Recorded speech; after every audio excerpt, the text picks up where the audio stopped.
Oh, yeah. It gets me every time. What up, y'all? It's your boy. I feel like there's some creepy tone to that, which is purely unintentional. It's just, either way. What's up, y'all? It's your boy, the one and only A Switch, aka the Buttermilk Bastard, aka give you $1. Um, Give me $1, I'll give you 3/4. aka the undisputed, undefeated, uncontested social distancing champion,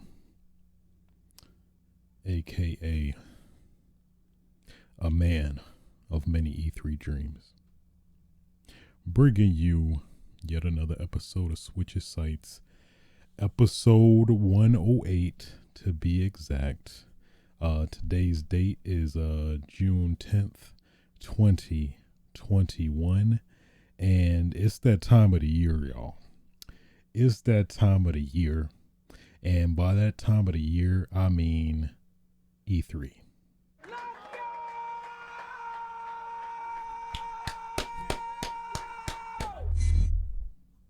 Exactly. Exactly. Let's go. Let's go. E3, baby. It's destiny. You and me. I'm not a rapper though. Yeah, man. One of my favorite times of the year, that's for sure. The first Christmas of the year, E3 slash Summer Games Fest. Whoo boy. And yeah, Summer Games Fest just happened earlier today. And boy, oh boy, we got some stuff to talk about, some stuff to discuss, some stuff popped off in the best way. I mean, ooh, man. Yeah, so I think it's a lot of stuff to discuss. So without further ado, let's stop that dilly dallying and get right into it. First topic of discussion.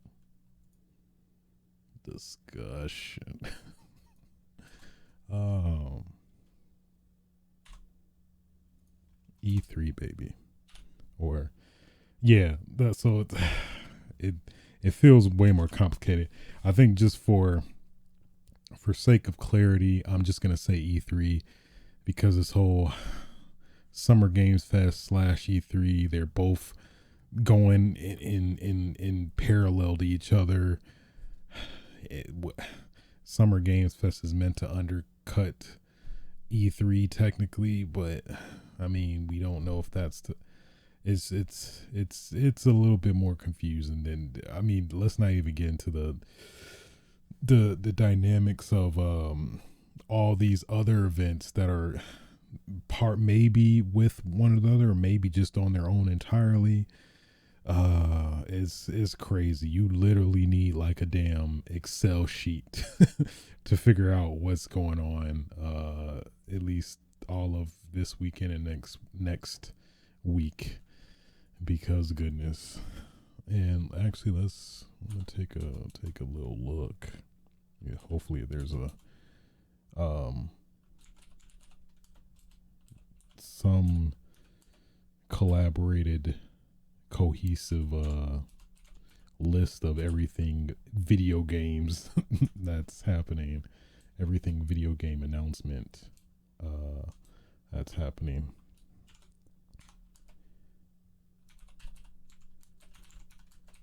Cause it's, my God, it's a lot. It's it's it's it's a little overwhelming, to be honest. It's like when you need a chart slash Excel sheet to figure out what's going on. Maybe you need to reconsider. Maybe maybe you need to stop or do think you do it differently. I can't even find it, but it's a lot of stuff to even like really go over, but it's a little intimidating. But either way, Basically the what initially, well, I guess technically Wednesday there was a Battlefield event that I guess we'll talk about later in this episode, but um at least the big official kickoff to everything was Summer Games Fest um stream that happened, I think 11 a.m. Pacific, and all of the relevant times after that. And yeah, I mean, overall, well, I guess it's even hard to say that because I don't think it technically isn't over yet. I don't think it's kind of like I get the impression at least that it's similar to E3, where E3 generally would go on or kick off, I think generally on Thursdays, and then have trickles of news and announcements like pretty much each consecutive day all the way until like generally a full week, I want to say, and then that's it. So I'm not sure if it's the same format with Summer Games Fest, but I get the impression that it is, that it technically is ongoing, alongside E3 technically. So with that in mind, let's just go over it just first and foremost. So I'll try to maybe cut some stuff out that didn't appeal to me, but either way, I think we'll be able to cover it all regardless. So I think they started off with the at least I think what was rumored last episode actually was lo and behold true, which was Tiny Tina's Wonderlands, which is set to arrive early 2022. Which is cool. I think, what is her name? I think Ashley Sandberg, who was the voice, Ashley Birch, who's the voice of Tiny Tina, who's probably one of the, at least from what I playing only Borderlands 2, one of the most memorable characters. I think that's a safe assessment. So she's basically going to have her own standalone game, but it seems to be similar to like Borderlands the pre-sequel, at least the impression. I don't think we got necessarily any gameplay, but yeah. So actually there's a trailer. Did I see the trailer? Look at this trailer real quick. I give you the play by play. All right, they hitting some, what do you call it? They masoning, hitting the hammer on the metal and try to forge it into something. Is that a forger? There's okay. This looks like a whole new environment. It looks very dare I say Thor Ragnaroky, if that's a accurate description. Oh, he forged a gun. It's a black dude with dreads. I'm digging it. So Andy Samberg, I think he's the dude. Wanda Sykes. Wow. Okay. Will Arnett. I forgot who that is. That sounds familiar. Then, of course, Ashley Birch. And Her Royal Highness. Is that a goat? Or a unicorn? Butt stallion. Okay. All right. I respect it.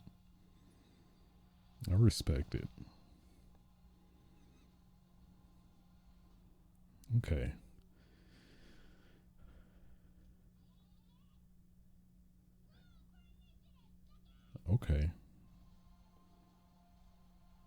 Okay, I can see it. So yeah, it seems just like more closely to a Borderlands pre-sequel than anything, but it seems to be four main characters that presumably you can play a four-player co-op in the same kind of formula as traditional Borderlands games. So it's cool. I'm slightly interested. Then they showed Metal Slug Tactics, which is what they call a new take on a classic franchise. So I guess Metal Slug Tactics was a thing back in the day, but now it's been revived more or less and coming to PC. It seems the focus was on PC. Wouldn't be surprised if it's coming to other platforms. But basically, if you're familiar with Metaslug, I gotta I'm gonna try to do it. Uh, uh rocket launcher. Rocket launcher. That's that's the only thing I know of Metal Slug. That's the only thing that stuck with me. Of course, the the homeless survivors, stranded people. I think, I don't know. Rocket launcher. I'm sorry. I just can't stop saying that. Looks cool. I am a mild fan of Metal Slug. I will probably give it a try if and when it comes out in a in an appropriate time that is not inundated with other more pressing, I guess, releases. So then you got Hideo's mischievous self coming out of nowhere. He basically announced Death Stranding director's cut. So at least the trailer was, I don't know how to describe the trailer. I have mixed feelings. I guess the trailer definitely, I'm pretty certain intentionally gave heavy Metal Gear Solid vibes. At least specifically with Sam Wilson trying to do what Solid Snake does, where using the cardboard box as a cover or to hide. But Sam is dumb. He ain't no Solid Snake, so he hides it the opposite way. So he puts the box down and then sits on it, and that's it. So not the traditional Solid Snake where you put the box upside down and then move, and then when you think somebody's close, oh, let me stop. No, this Sam's dumbass. He's just gonna be exposed. He's just gonna be alerted. Alert status. Just alert status him instantly as he starts the mission. So yeah.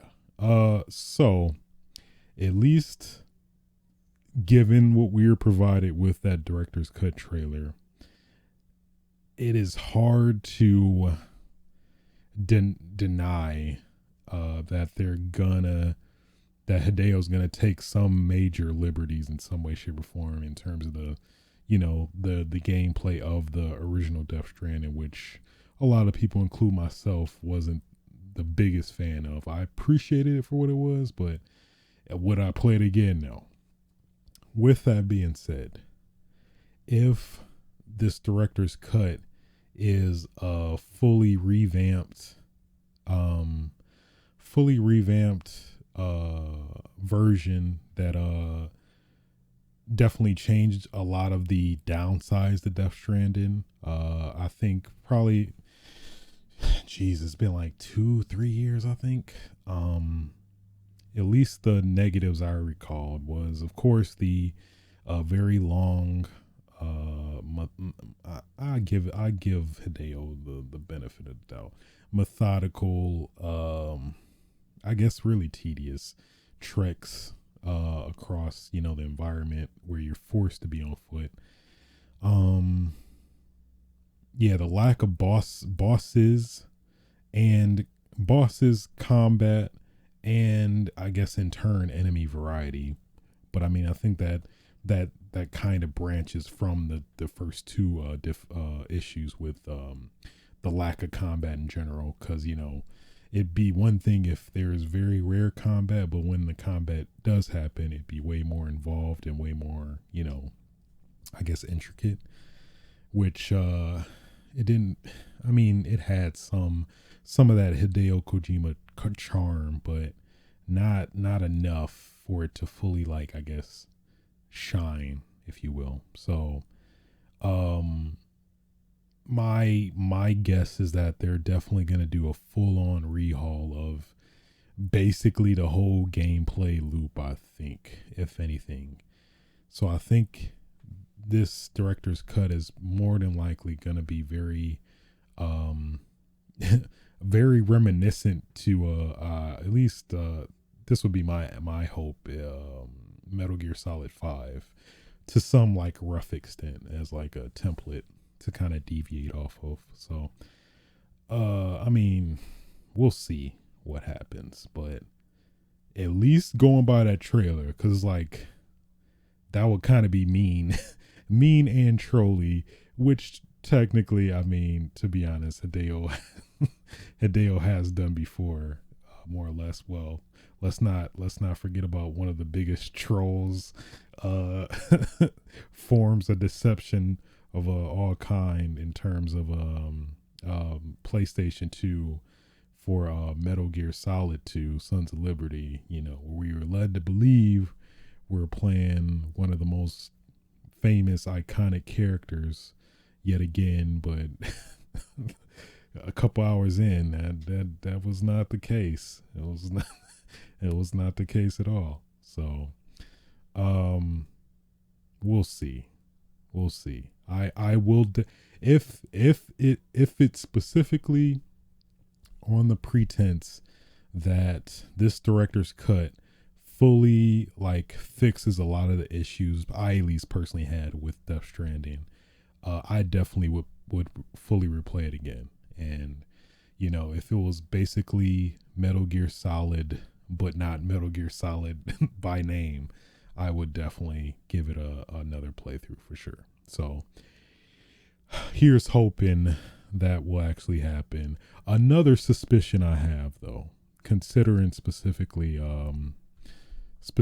that you know, Hideo is very is known to troll people as well, that I wouldn't be surprised if somehow, some way, like let's say further into like E3, we might get, well, I guess that's one of my suspicions, which I guess I'll save for when we get to that segment. But yeah, either way, at surface face value, at least from what is insinuated, I'm definitely interested in what is to be offered.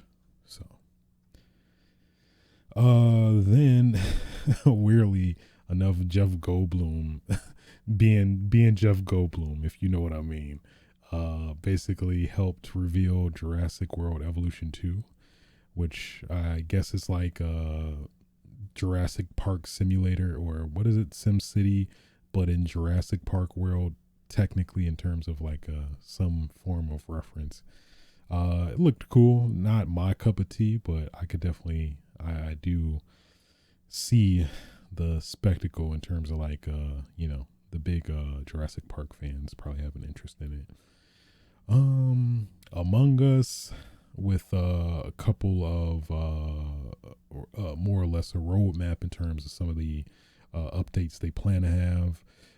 It seems the biggest is a hide and seek mode, which I think, having not played Among Us in forever, I think it was a kind of a makeshift mode you could make on your own, considering Among Us's Among Us's customization options. I think you could set up that way, but I think at least now it'll be an official mode that you can like fully play without having to do all the legwork, it seems. Was there something else? Of course, you know, more skins. I think more face mask options. Skills, or like facial customization options, I think. Yeah, new roles, scientist, sheriff. I thought those were technically in there, but yet more colors. Visor cosmetics. Achievements.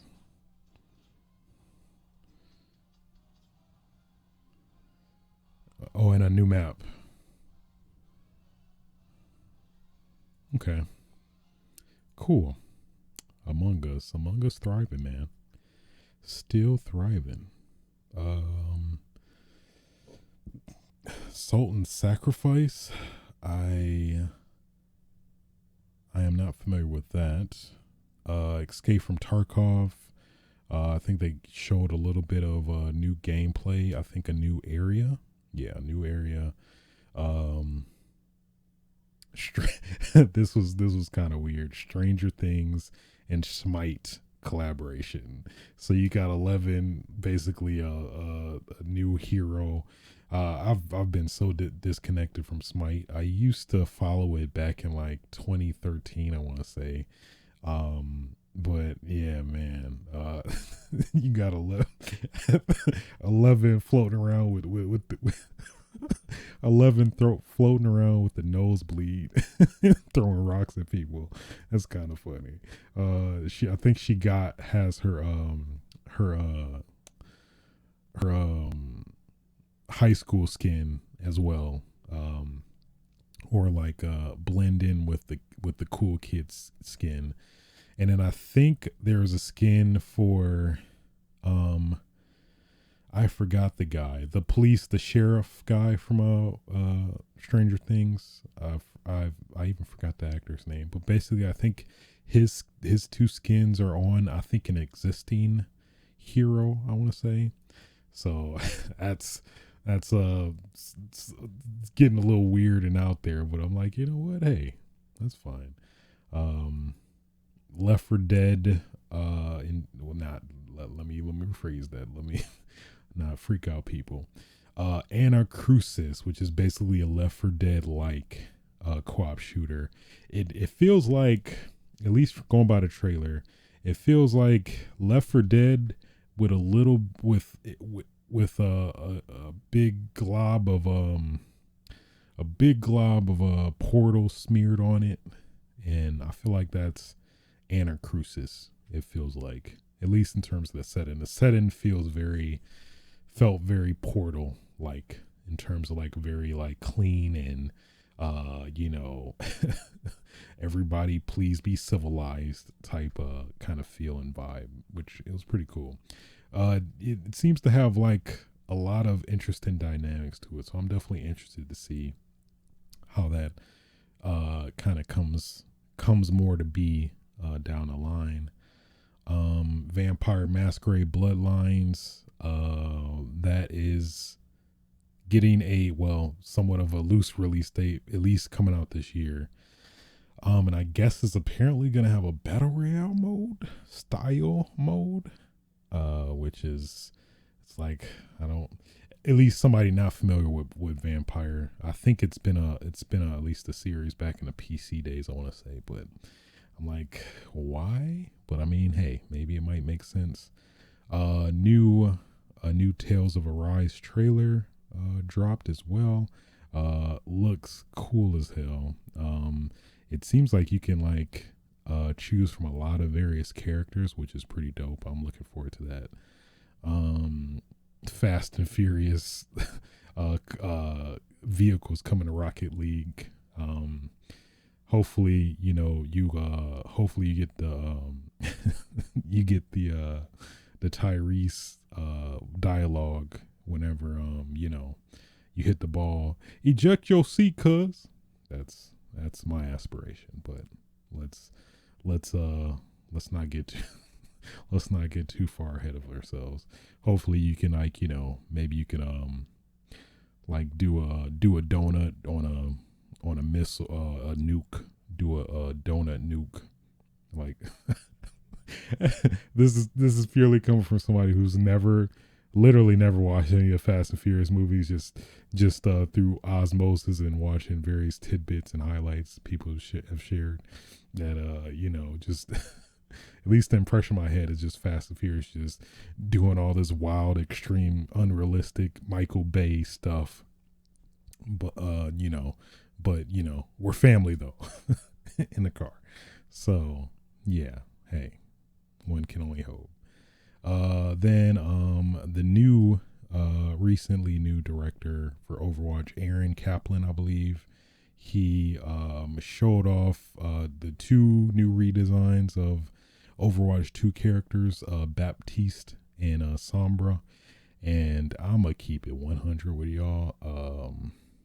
They look, if you didn't compare, if you didn't have the Overwatch 1 version directly next to the Overwatch 2 version, I would literally not be able to tell the difference at all whatsoever. Which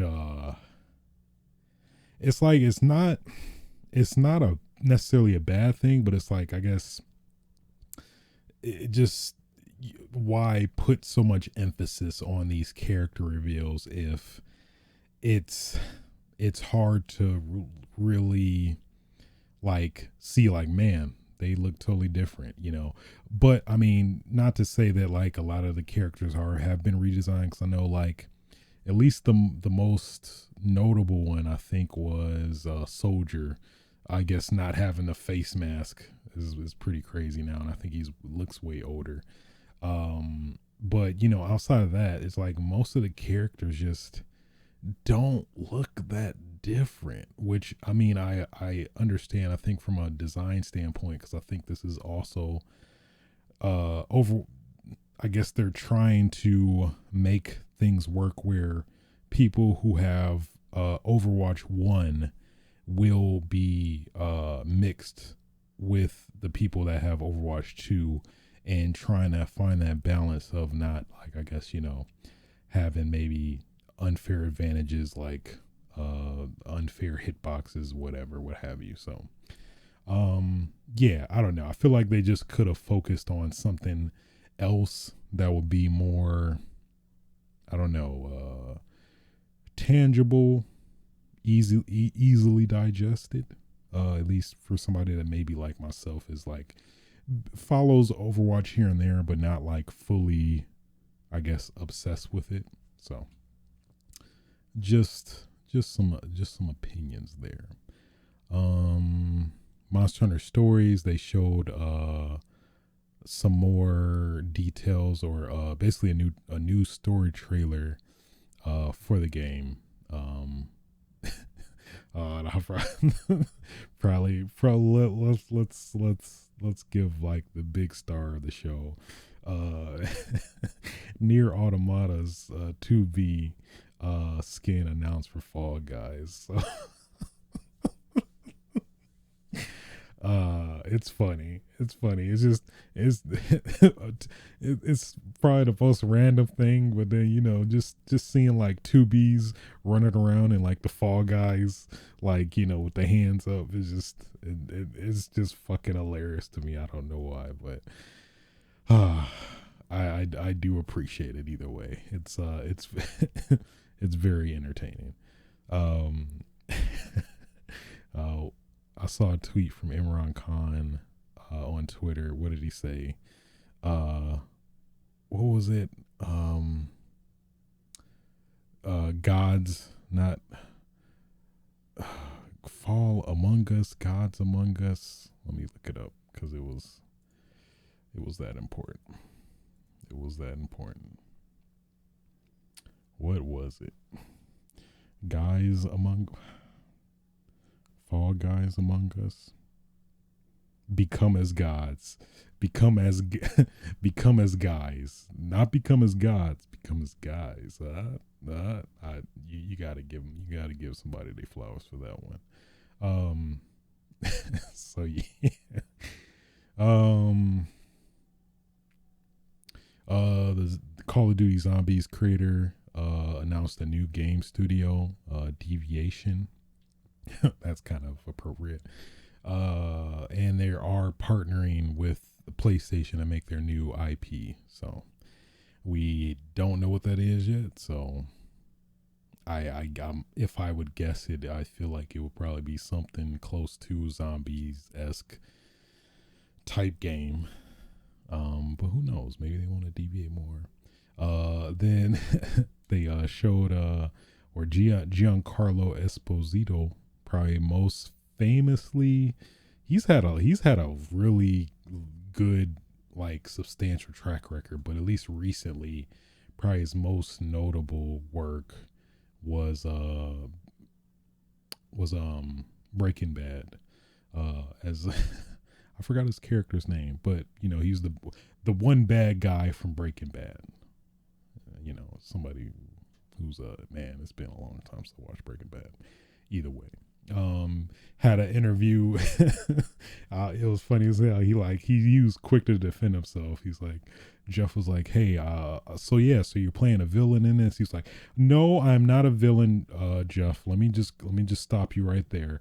I am basically a person who sees the world differently, and I believe in my beliefs, and I refuse to back down. So I am not a villain." I'm paraphrasing, but something along those lines, it was pretty funny. So, protect Giancarlo Esposito at all costs. That should be mandated. Evil Dead, the game.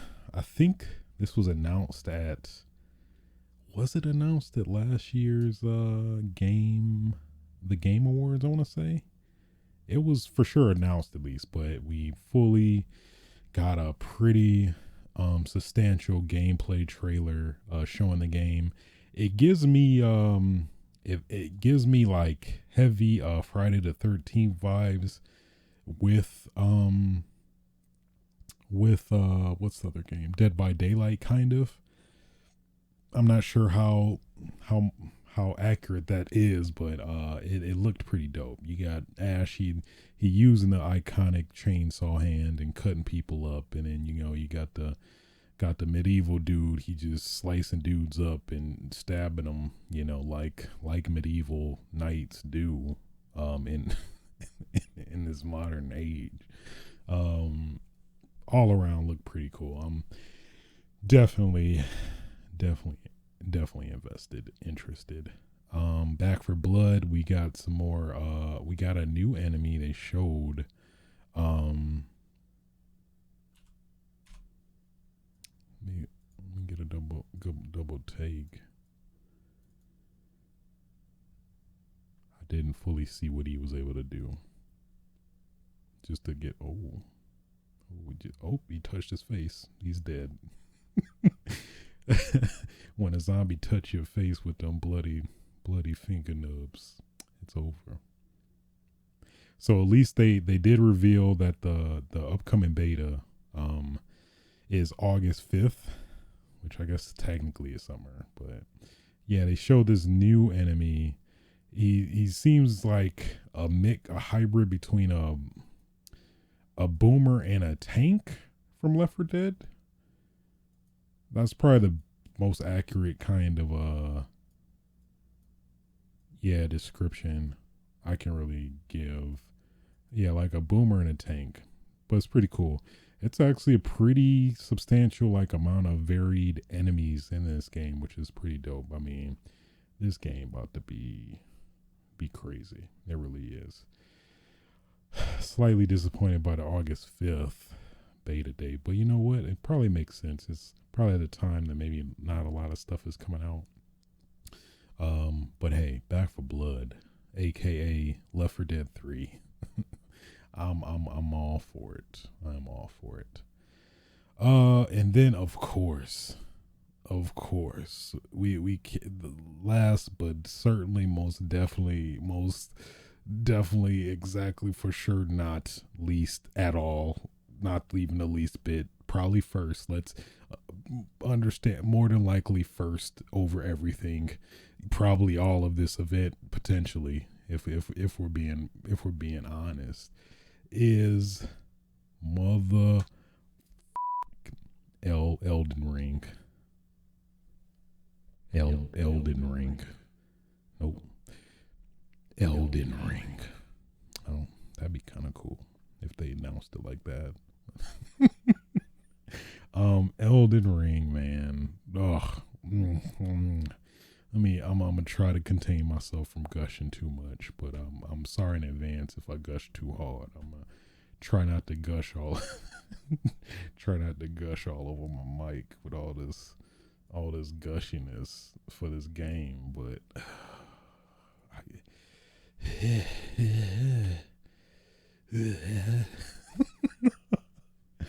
oh man, it was so good. It was so good. I don't even know where to start. I mean, it was so much to take away, absorb, digest, and suck on from that damn trailer. I need to try to. I'm flustered all of a sudden. I don't know why. I ain't gonna lie. I'm just flustered thinking about it. You know, it's like thinking about like I'm with somebody. It's just, I mean, it is just so good. It really is. So let me try to. Man, it's just so much that's so good that it's like I'm at like a loss for words. So I'm skimming through the trailer now just to get a refresh because, man. So it for sure definitely looks a lot like, I mean, big surprise, looks a lot like Dark Souls. It's a given, of course. But, and somebody on Twitter was, yeah, this is basically just Dark Souls with horses in a more open world. He's like, you damn right it is, which is pretty accurate, to be honest. It's probably maybe much deeper than that, more intricate than that, but I mean, they not necessarily lying. It has a lot of very similar Dark Souls animations. Characters look very similar, not too similar, but very similar. I guess mainly animation and yeah, mainly animation, I'd say, and probably design too. It looks like the same engine is being used. Oh yeah, fucking horse can jump on a damn leap pad. What game can do that? Not many.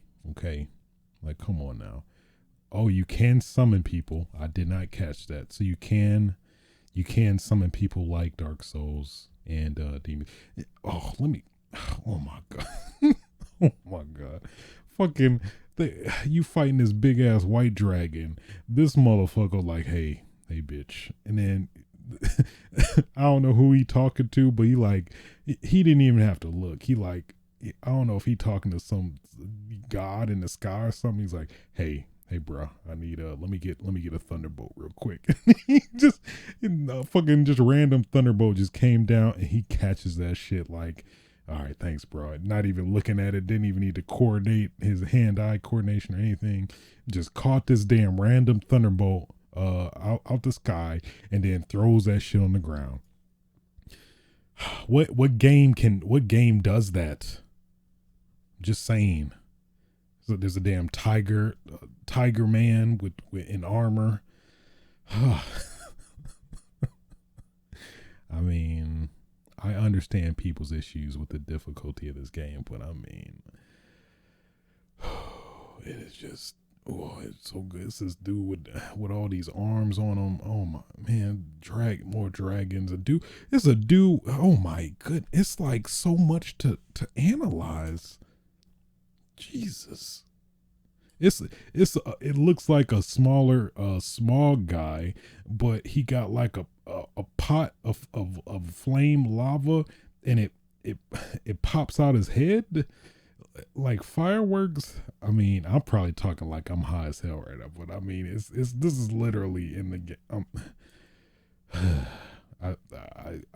I can't do this game justice because it's really speaking for itself in so many ways. You got a antlered deer with some glowy antlers.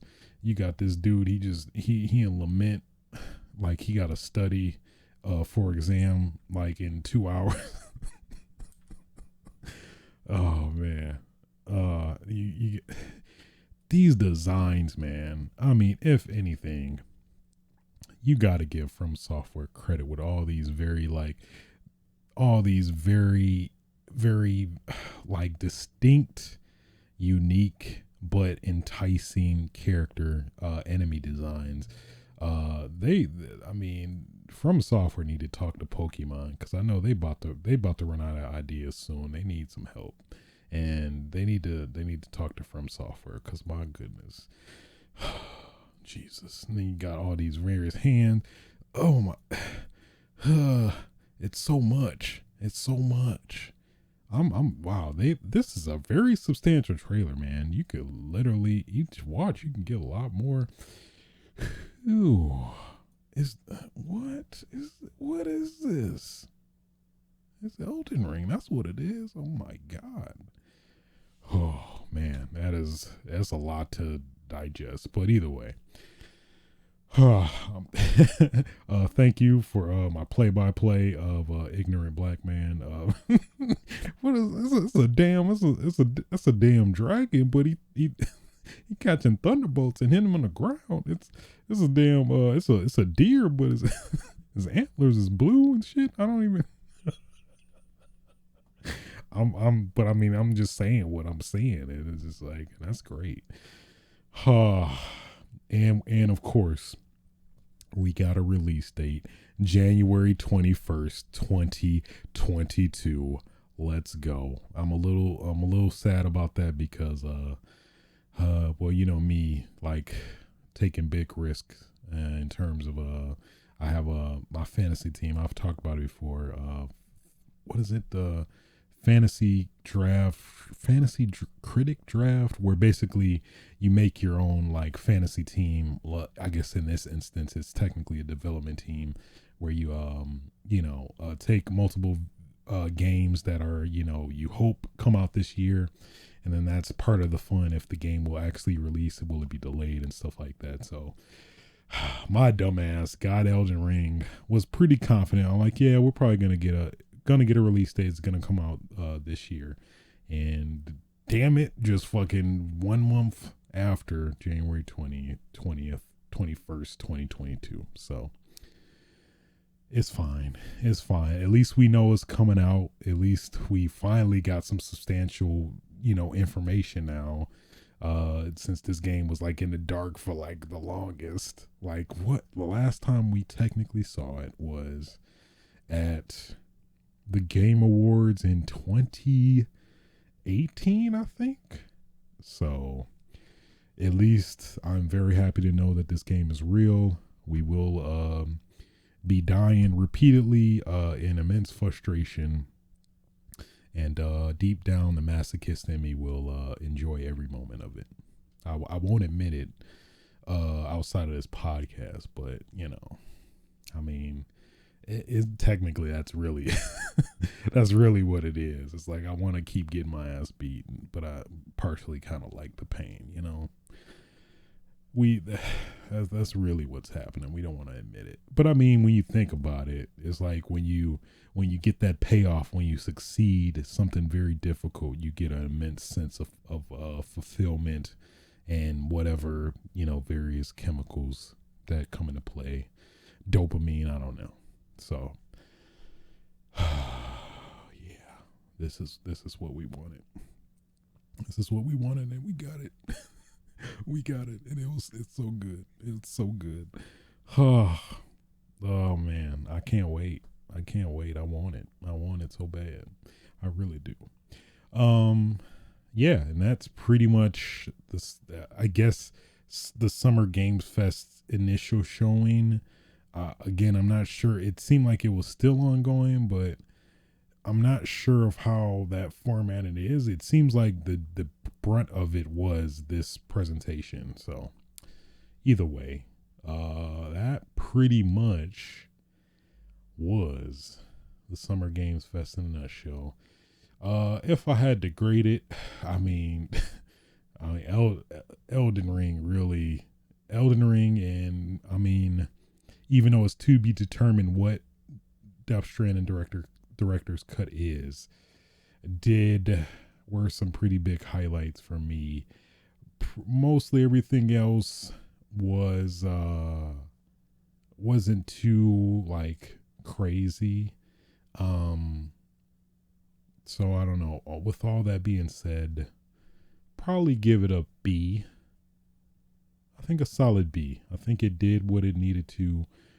Gave us a lot of various deets that at least specifically Elden Ring. We finally saw what supposedly Kojima is working on. It's great. I appreciate it. I love it. Cool. Man, that's just a tidbit. It's still more. It's still more coming. Oh my god. I can't wait. Whew, I'm try to maintain my composure. I'm still flustered. My I can't even talk. I'm still flustered, flustered by that Elden Ring trailer. Just even watching it the second time. Oh man. Um, moving on. So we dipping our finger in that rumor mill a little bit. Hopefully we don't get a cut. Get our fingers cut, but at least the rumor that is going around. This is by Jez Corden of the Windows Central Reporter. Is that Microsoft may announce a new Xbox Studio acquisition at their event this Sunday, I believe. Uh, at their showing, which for me, um, I think did I put that in my where? Yeah, I put that in my prediction, but I think what I think it is that I think it's been a long time and a long time coming actually. But I think Microsoft is going to buy Sega. I really believe that's gonna be the next one. I feel like Microsoft currently is like really going for the jugular in a lot of ways to kind of pick up lost time, from the travesty that was the Xbox One, at least initially, in terms of its initial release, and especially the E3 reveal, where it's like always on DRM, and yeah, that was just that. You bury you bury yourself like you already buried 3 feet already. Let's stop. So I think Microsoft is really trying to make up for lost ground with the Xbox One. And I think this is definitely probably the best way to do it. I know in addition they are trying to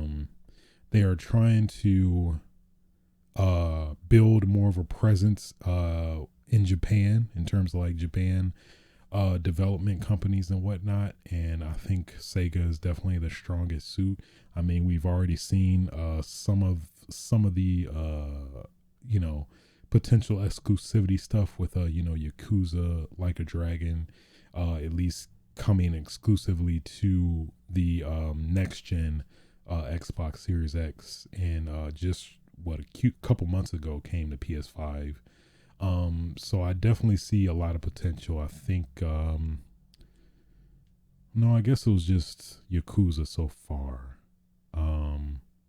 But I definitely, that's my suspicion. I think a lot of people won't be expecting it, but I mean, I think this Xbox acquiring Sega would definitely like really set the tone, and to set the tone for Xbox to say like, hey, we ain't playing, all right? We bought them games now.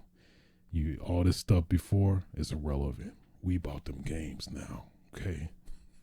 We bought them games now. Just so you know, we bought them games. Fuck around and find out. Yeah, so I definitely could see it. Like Sega, Sonic. Sonic is like a legitimate, like solid, consistent IP. Well, I mean, I guess regardless of the quality of the games, people will still buy them. And then of course what Persona, I think there was a rumor going around that Persona 5 Royale will probably be revealed to be like a Xbox Game Pass title at the Microsoft E3 event on Sunday as well. So that's my guess. I think it's definitely Sega. I guess who else possibly it could be? Maybe Platinum. Maybe Platinum. I'm thinking like lower, like in size. I don't, if it's not Sega, it's probably somehow maybe smaller in scale. I could probably see that.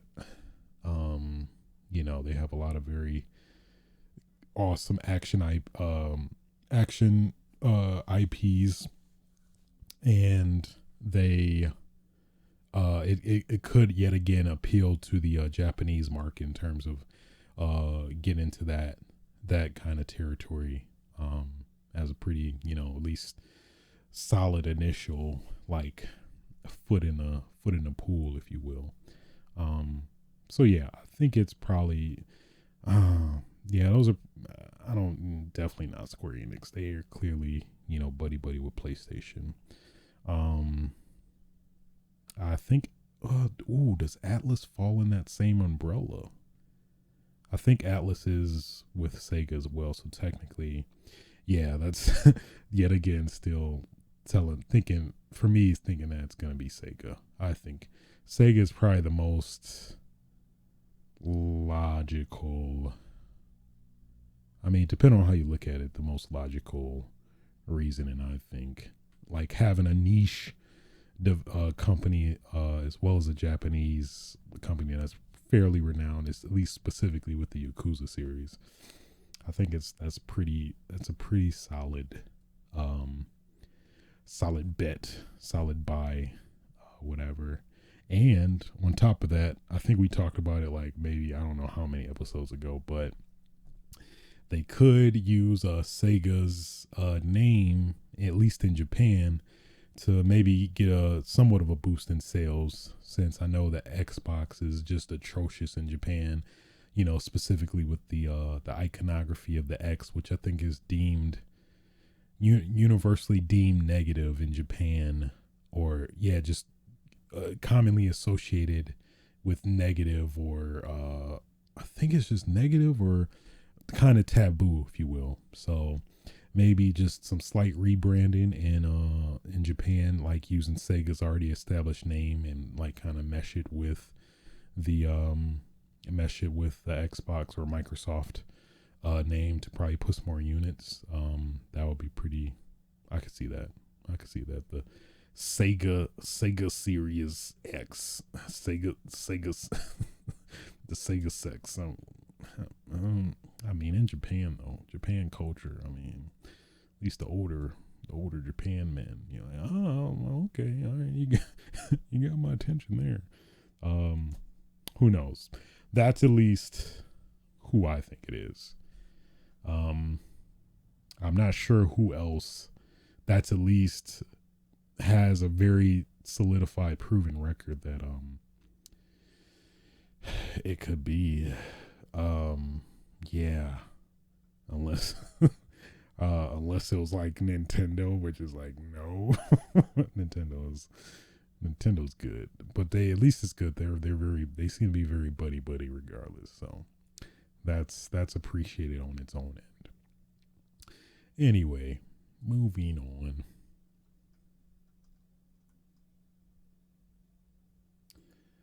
Um, keeping keeping that keeping that rumor mill train going. Chee chee. Apparently Zelda something 35th is gonna be happening after the direct, at least for GameStop, because at least a solidified rumor is for sure that GameStop is receiving Zelda 35th posters, 35th anniversary posters to some extent. So, I mean, where there's smoke, there's fire, obviously. So, that's leading me to believe that there's definitely, if I would guess, some Zelda 35th collection, where it probably at least is like the N64 Zeldas, hell, maybe even like I don't know. Well, my biggest indicator is the Mario collection, 3D Mario All Stars. So I think it's probably they're probably keeping it in a certain realm in terms of like generation. So I think if anything, it'd probably be the 64 Zeldas collection, and maybe like some of the other ones after that, possibly, potentially. Or maybe they could just go off the wall and like, do a full blown Zelda thing, and because Nintendo's gonna be Nintendo, give it that annoying ass Mario Volt treatment where you can only get the game within a limited time, and it will technically kill off Zelda and Link. Both will be dead. We'll kill them after this date. They will be officially dead. We killed Mario. We'll kill Zelda and Link too. Don't you don't play with us. We're Nintendo. Yeah, I could see that. It clearly has to be. How do you commemorate the? Why would you just have Zelda 35th posters with nothing to show for it? That just doesn't make sense at all. It's clearly something something going with that. Uh, hmm. Maybe a little bit of pessimism. Pessimism here. I don't know. At the same time, at least I'll voice it out. I think they might the Zelda Breath of the Wild 2 sequel might be pushed back, and maybe to appease that disappointment, they might release a collection of the older Zelda games to kind of appease us until then. Even though they technically did that already with what I think Skyward Sword is coming to the Switch in July, so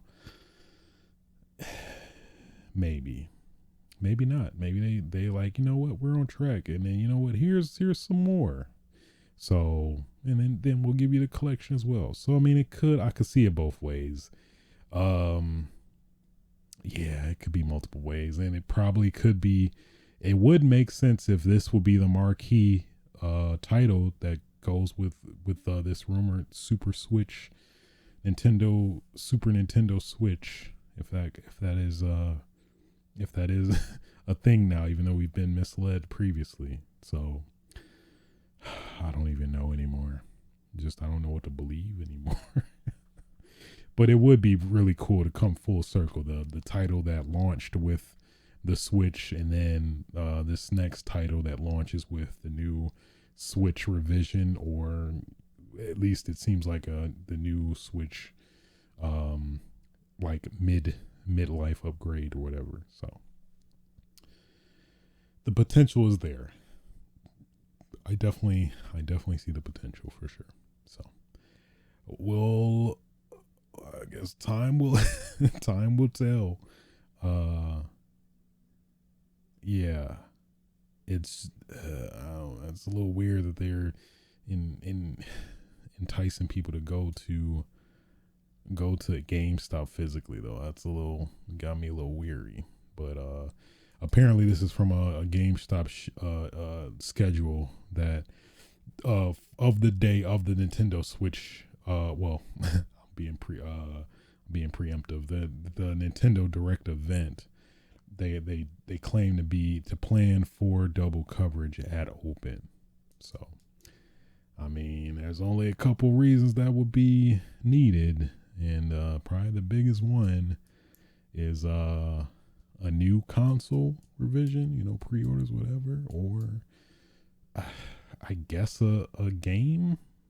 It's got to be something substantial to warrant this, though, because it's hard to fathom. Why would you have some special event? Yeah, I just don't see it. It's something substantial for sure. It has to be. So only time will tell. Only time will tell. Moving on. As we were talking beforehand, Battlefield 2042 was officially announced this past Wednesday. I guess technically before E3 started. This was technically the start of E3, more or less. But saw the trailer. It's pretty dope. Probably the biggest thing that stood out to me was I think they technically took a moment that was like super popular on YouTube. Well, I know there's like various Battlefield like trick shots and trick, this is my impression of a Battlefield player. Battlefield / Call of Duty player. And they're flying in the plane and check my sheet. shoot my rocket and blow the plane up, fly back, fly back to my plane, get into it, and fly flawlessly, no issue. Barely an inconvenience. That's what he says when he gets back into his plane. Barely an inconvenience. I kind of want that, to be honest. Now I kind of desire that now, but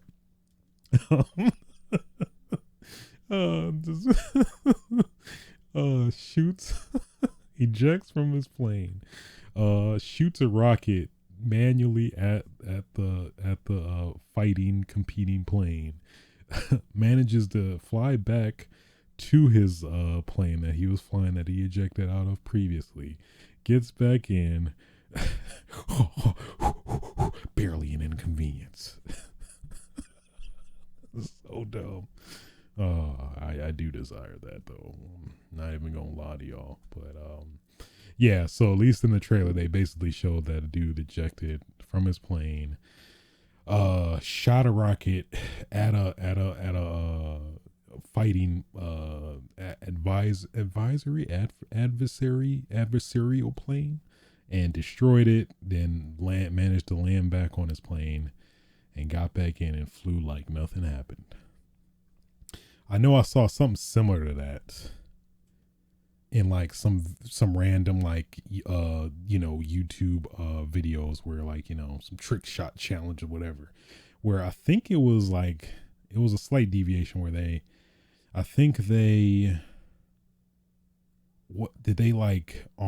C4'd their plane and then like jumped out of it and then blew it up or something like that.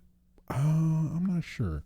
Maybe it was that. Maybe they did they jumped out the plane, rocket shot the rocket at the plane, it hit, and then I think the plane did I think it went around. It did like a curl and then went back and then he jumped in, or some crazy stuff that I know I would never be able to do in my battlefield career if I could even, without doing multiple legitimate deliberate tries or whatever.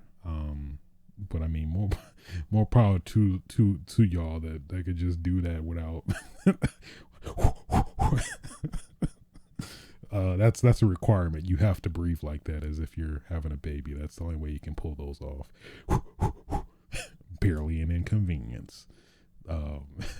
So dumb. That is so dumb. So yeah, outside of that, it definitely, I liked the setting. It felt like it was modern yet futuristic, but not like Infinite Warfare futuristic, where it's like, okay, this is like really futuristic, like, there's not necessarily a real form of like fathomability, tangibility to this happening in later in the world, I guess. But for this one, it felt like this, like, oh, okay, this could definitely be something that can happen in the future or whatever. So I'm really a fan of that. I'm at least when it comes to shooters, I'm definitely a fan of the modern setting. Definitely not a fan of the World War II setting anymore. I gave it a shot with Call of Duty World War II. Just was not my thing. But yeah, at least if the rumors are true that this next Call of Duty is gonna be yet again in World War II, you can count me out, Chief. I'm good on that. But this 2042 though, I mean, give me it in full. A couple more details regarding it. Conquest Breakthrough will return. 128 players on PC, PS5, and Xbox Series X, Xbox Series X. But 64 players on PS4 and Xbox One. Not anywhere near mag status. This is not for those, at least what I'm referencing, for those that may not know. Mag was it was a PS3 exclusive for a PS3 exclusive made by the people that made SOCOM, Zipper Interactive, I want to say. And that was like the big, selling point of the game. Like, you could play with 256 people in a game, and shoot them. Shoot them. Fuck, I don't know. That was literally somebody pitching at E3. They come out, guys, we've heard you. Mag, 256 players. You can shoot motherfuckers. I don't know. Fuck. Then he just leaves. I'm done. All right. Thanks. Thank you for your time. That needs to happen at some point. Whenever we return to the real world, and we have the traditional E3 conferences again. That needs to be one of the people to come out. Hell, I'll gladly volunteer for that. 7 massive maps, dynamic events and storms. They did show that in the trailer. They showed like a hurricane that was coming. They were trying to escape for their lives. Like, oh, I'm gonna get on this doom buggy. I'm about to. Nope, no, I'm not. And they were all just getting engulfed into it. That I guess that's one factor I've never played with the in the Battlefield games.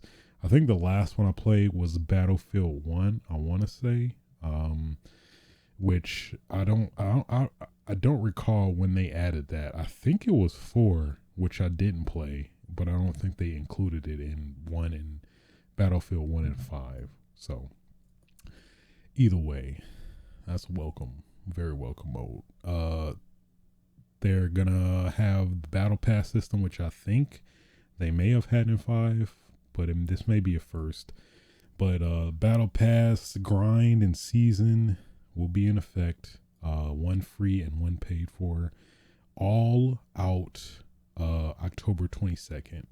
One thing to note though is that it will not include a campaign, so I know that's a deal breaker for a lot of people. I mean, for Battlefield, specifically Battlefield, I've never generally associated like a single player substantial campaign with Battlefield. I recall the one on Battlefield 1.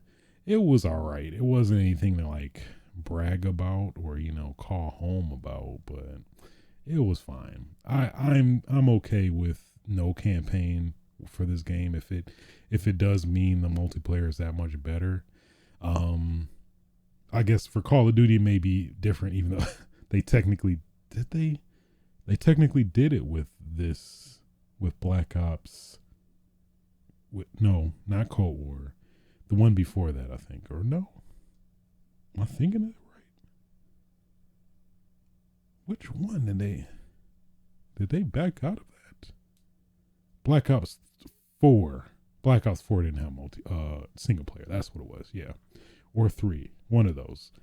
I know it's for sure one of the previous Black Ops games, but either way. Yeah. So at least I know that's definitely a deal breaker for a lot of people, but yeah, I don't know. I'm fine with it. But I do understand people's, who don't play the multiplayer aspect of these games and just like the, spectacle 6-hour campaign, experience with it. So yeah, I'm fine with it. Overall, I think this is going to be the season I do not get a Call of Duty game. I've been a Call of Duty fan for the longest, but unless this Vanguard has anything substantial, I do not see myself, especially the World War II setting, I do not see myself switching or sticking to the Call of Duty side, at least this year, coming up. So all in all, cool. And I think Battle Royale, I think it is coming later, or is it not coming at all? There's a statement from the design director of the game. I think that's just something that enables us to really lean into what we are best at. Battlefield 2042 director, lack of single player, something that's been a serious mainstay since Battlefield 3. look at the DNA of the studio, what we've been doing for so long, we just said, you know what, we're not going to have a traditional single player campaign this time around, but we're going to put all that emphasis and all those resources into building depth into the multiplayer, because that is what we do best, which is, I mean, no, that's generally been a selling point for Battlefield. So cool. There you go. Battlefield 2042. Moving on.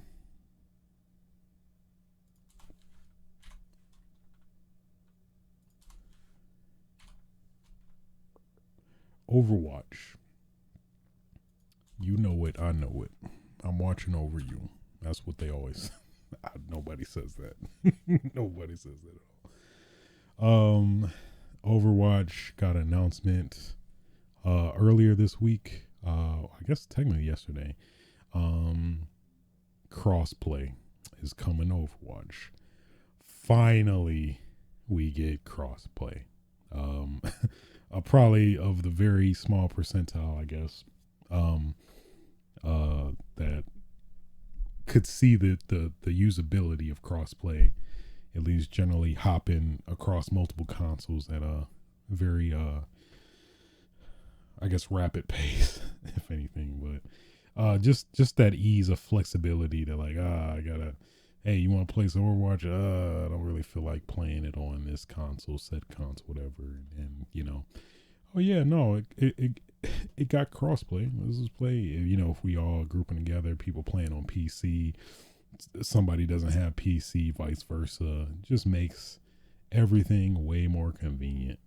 You know, just play with other people if you want to. So I'm all for it. I knew it was going to come at some point, because I mean, especially with Overwatch 2, especially the environment of where everything is going now, it just makes sense to hit it, you know, implement that crossplay. So I think it's in beta.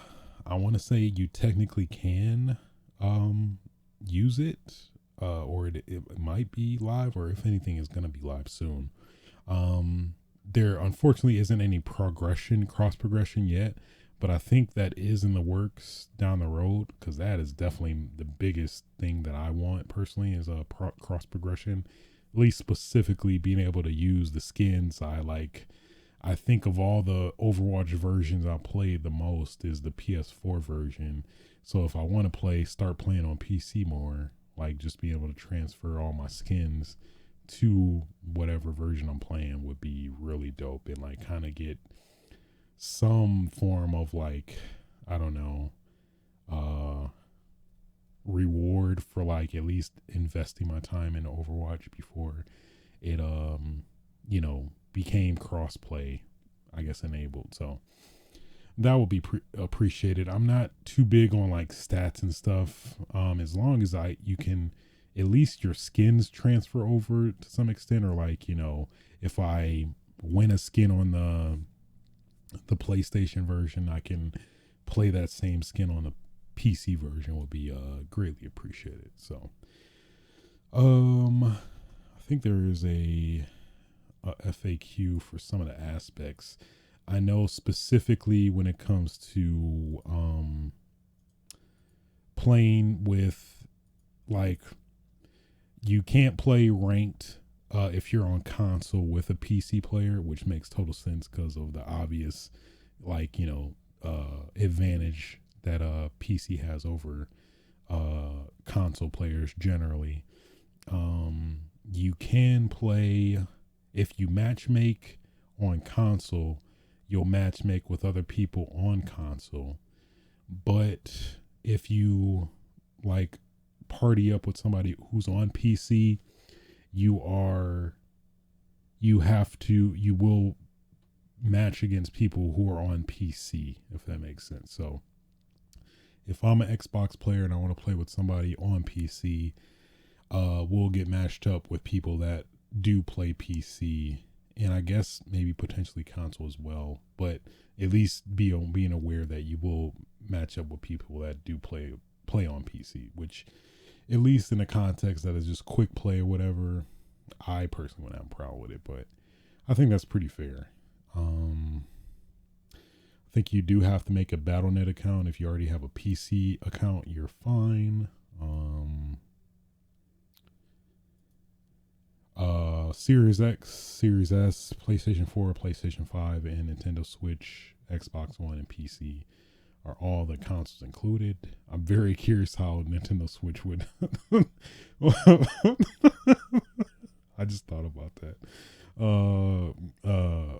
Pour one out for the Nintendo Switch people that trying to play with like PC. But at least in the context, you're just there for a good time anyway. So, and if the Switch Pro rumors are true, hey, you might at least get a bump up to that 60 FPS if all is ends up being true, at least from the rumors. Yeah, at least in terms of loot boxes are still separate. So if you get a loot box on one console, you're all that crossplay stuff isn't implemented yet. I'm curious how that'll play. I would assume you would just whatever platform you get a loot box from, it'll stick to that. So if you got a loot box on your Xbox and wanted to play on PC, you won't be able to open up a loot box on PC because you already opened it on the Xbox. At least how I see it in the future, but at least for now, it seems like every ecosystem is still separate. So, I think for the, I guess for the tryhards out there, like for ranking, each console is still separate, I believe, when it comes to rank stuff. So if you're number one on PC, and you beat everybody's ass on console, you'll be number one on two separate platforms. So they do separate it out that way too. So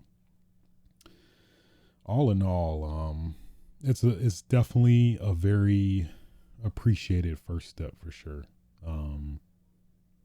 It's very needed, but I'm at least happy that we at least got crossplay first and foremost. So at least it's a first step in the right direction of having a way more streamlined, easier experience for everybody involved, I think. So good on Overwatch for doing this. Thank you, Aaron Keller. Appreciate you for doing that. As somebody who's not really played Overwatch recently that much. So moving on.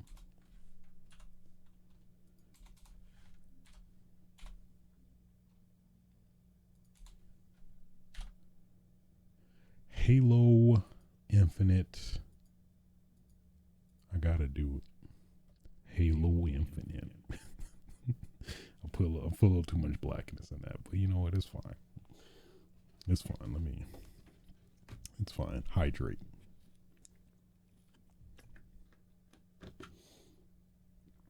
Halo. I ain't gonna try it. So getting back on that rumor mill, for Halo Infinite, at least the rumors is going around.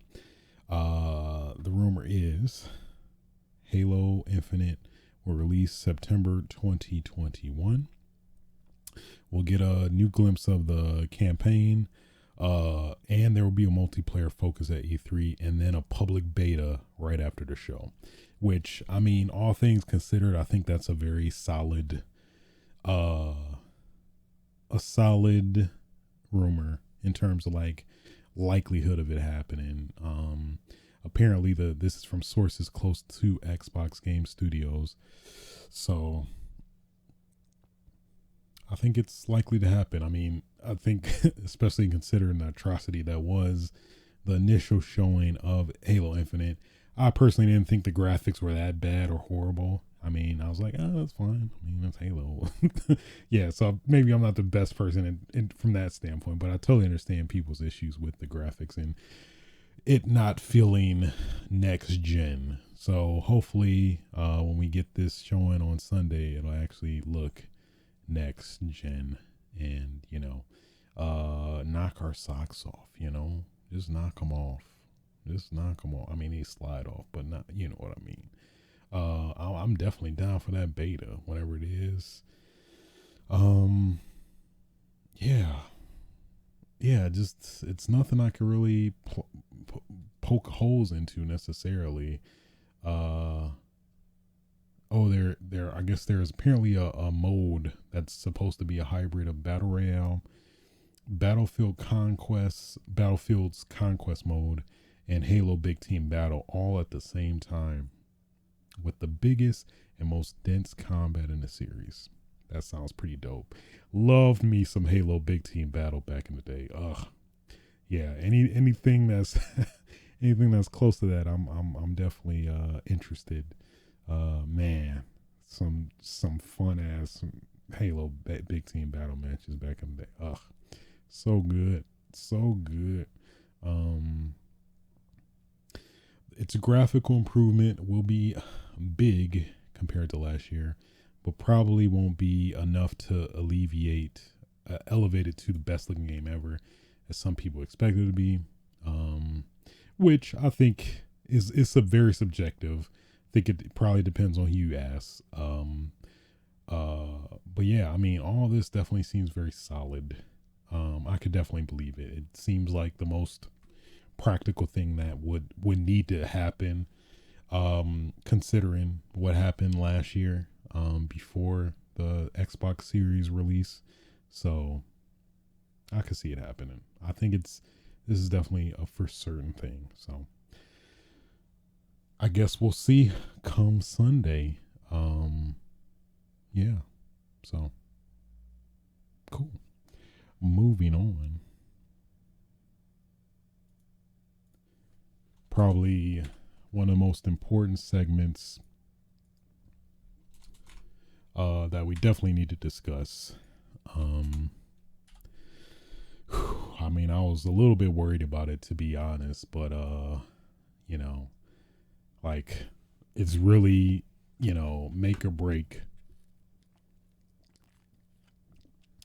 make or break for this game. So, Final Fantasy VII, at least through various people, it looks to be reported that the door for the game has in fact been fixed. Thank you. Yeah, I didn't do anything, but I'm happy for them. So the infamous door from Final Fantasy VII Remake, at least the PlayStation slash PS4 version, PS4 slash PS4 Pro version, has that was just horrible looking. Just look like look like if you smeared peanut butter and then on top of the peanut butter you smeared Vaseline all over it, you get the Final Fantasy VII door. So basically the door, generally, at least the most common one, was the one to Cloud slash Tifa's apartment. It's safe to say the door looks great again now. It no more peanut butter Vaseline muddy nastiness.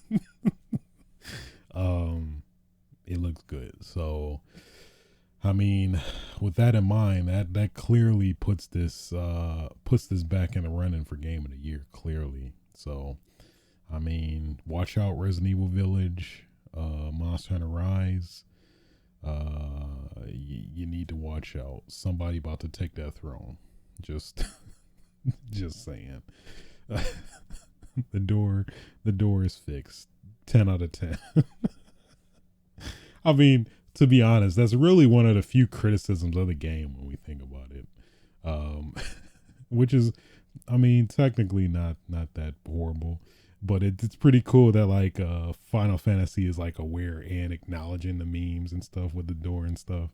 And I think when it came out today, or was it yesterday? I think yesterday when Intergrade released, they they clearly showed the door like it's great here, something like that.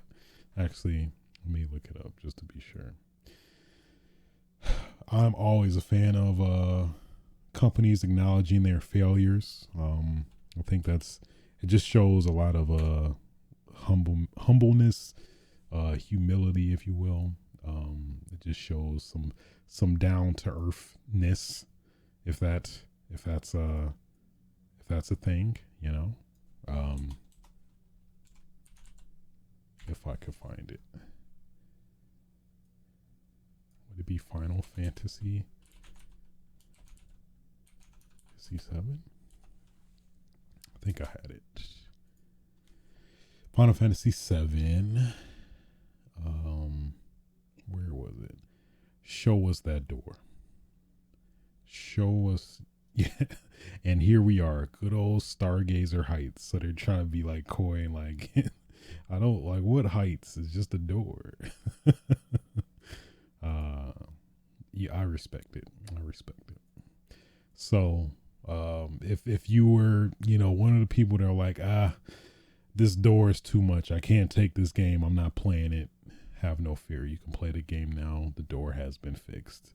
It is not such a visual oversight that is potential to break the game, crash the game even.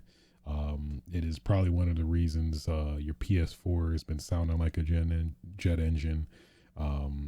But have no fear, it has been resolved.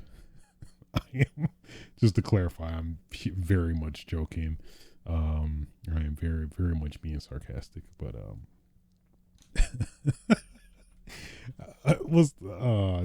what's funny is that there's probably it hurts. There's probably one person that literally was caught up. They literally got to the part where they came to the door and they're like, you know what, you know what, I've been stressed out at work today, and no, I'm good. All right, nope, no. I've had it. I got yelled at by my wife. I'm done. I'm done with today. Literally, just turn the PS4 off. Just go to sleep right after that. I feel sorry for that person. Hope you're doing okay, if you exist. So, okay. Sorry, just had to. That was just a very important PSA that needed to be, need to be placed. I know Final Fantasy 7 remake is hurting in sales, so just to help boost some sales in any little small way I could, because I would like this game to get a sequel, because it was very much a gamble to for this to come to fruition. So any little way I can help, I yet again am being sarcastic, and if nobody's able to pick that up, I hope you can. But either way, moving on.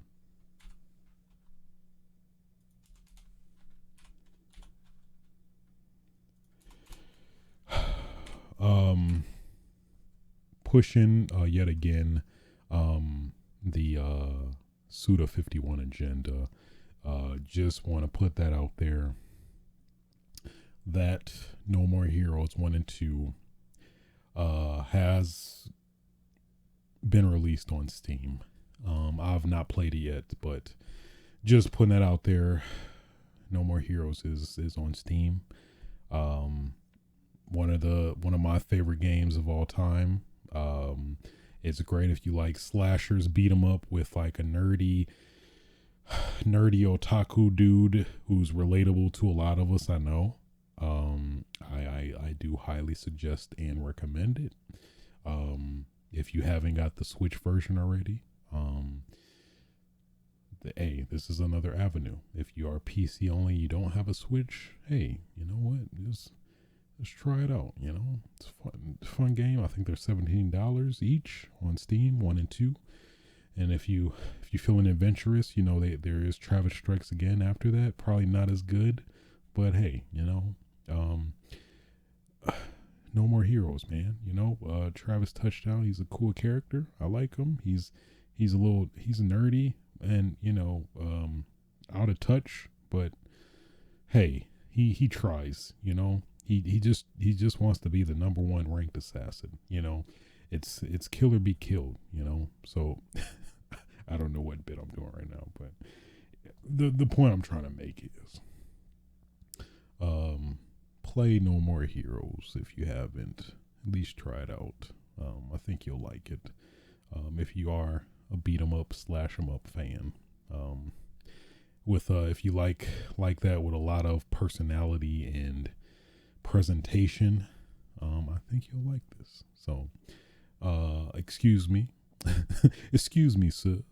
Would you like some would you like some No More Heroes in your life? I got, except for Ryuga Gotoku now, I changed my shirt. I'm on I got a No More Heroes. Actually, no, I got Suda51's face as my shirt. I'm going door to door. Excuse me, sir. Have you played No More Heroes today? I want that concept to happen so bad. Maybe one day. Moving on.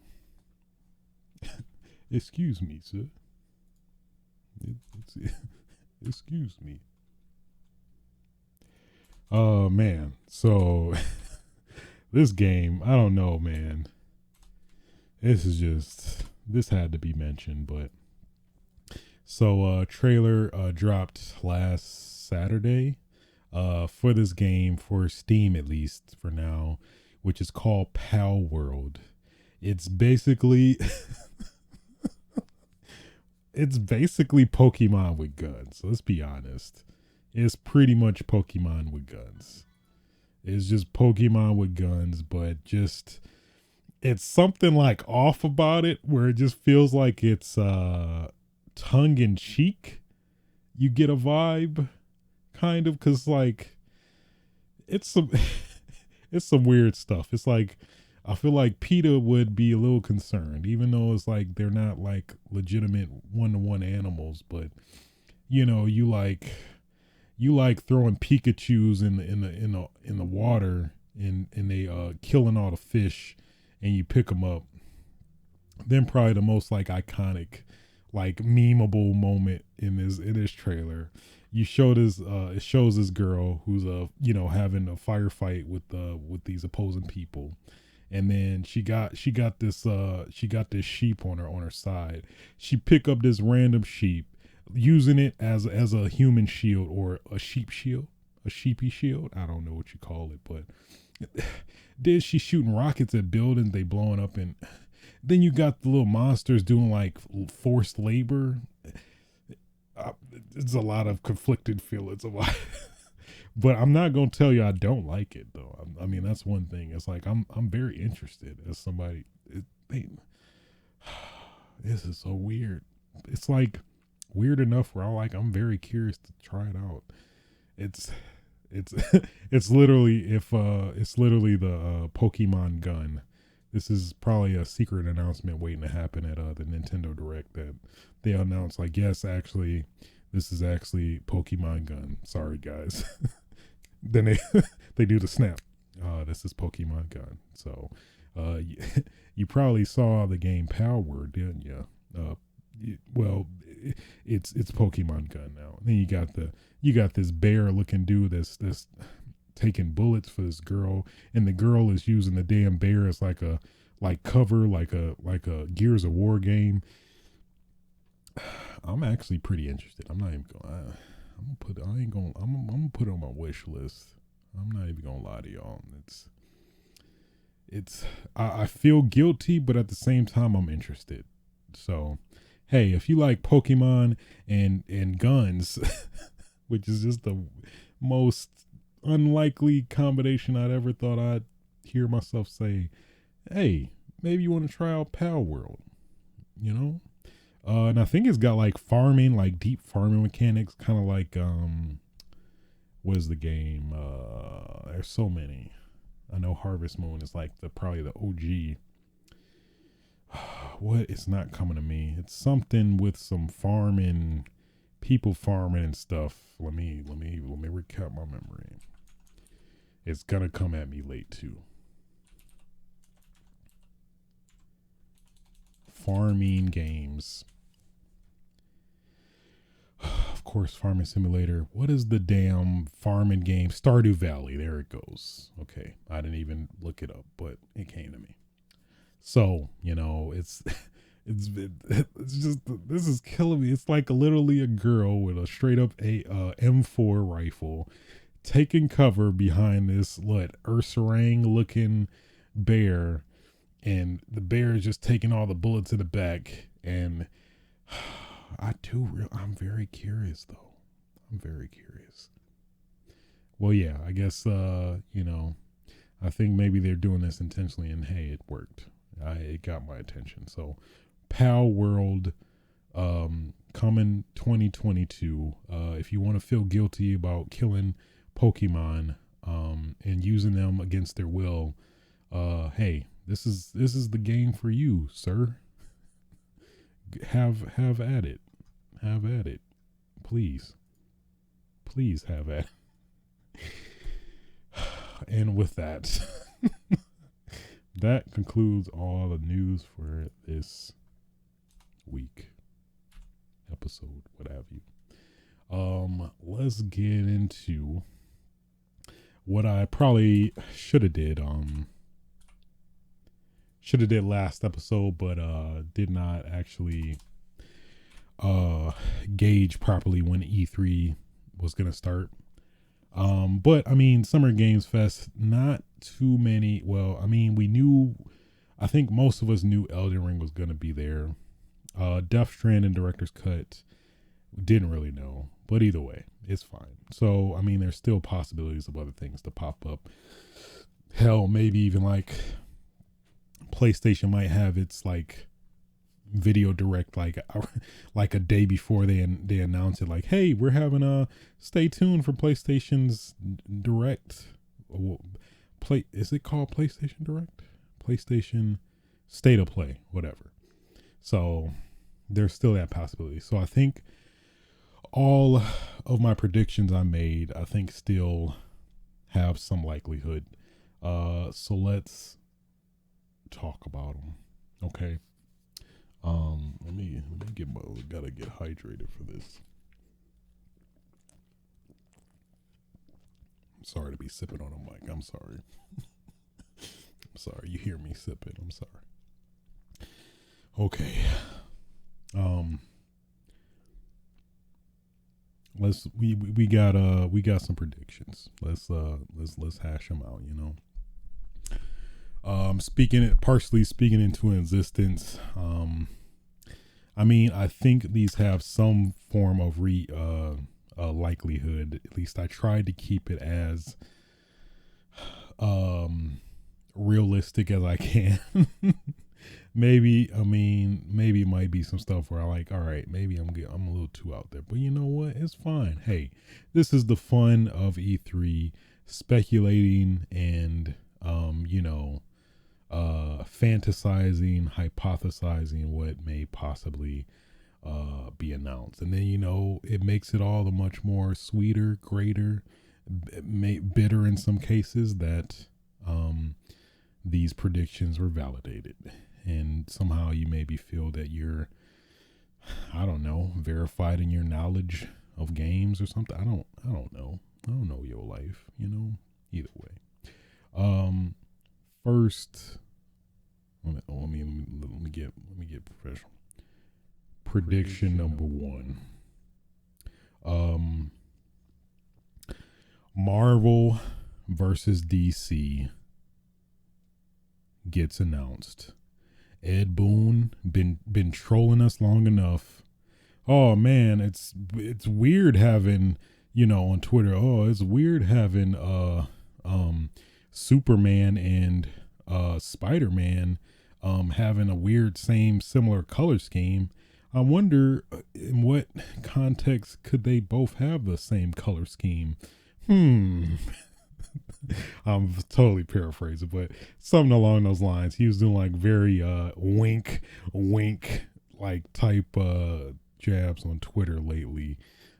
So I mean, in some cases he is a grade A troll, but other times there is some validity to to those Reese's Pieces trails, for lack of a better analogy.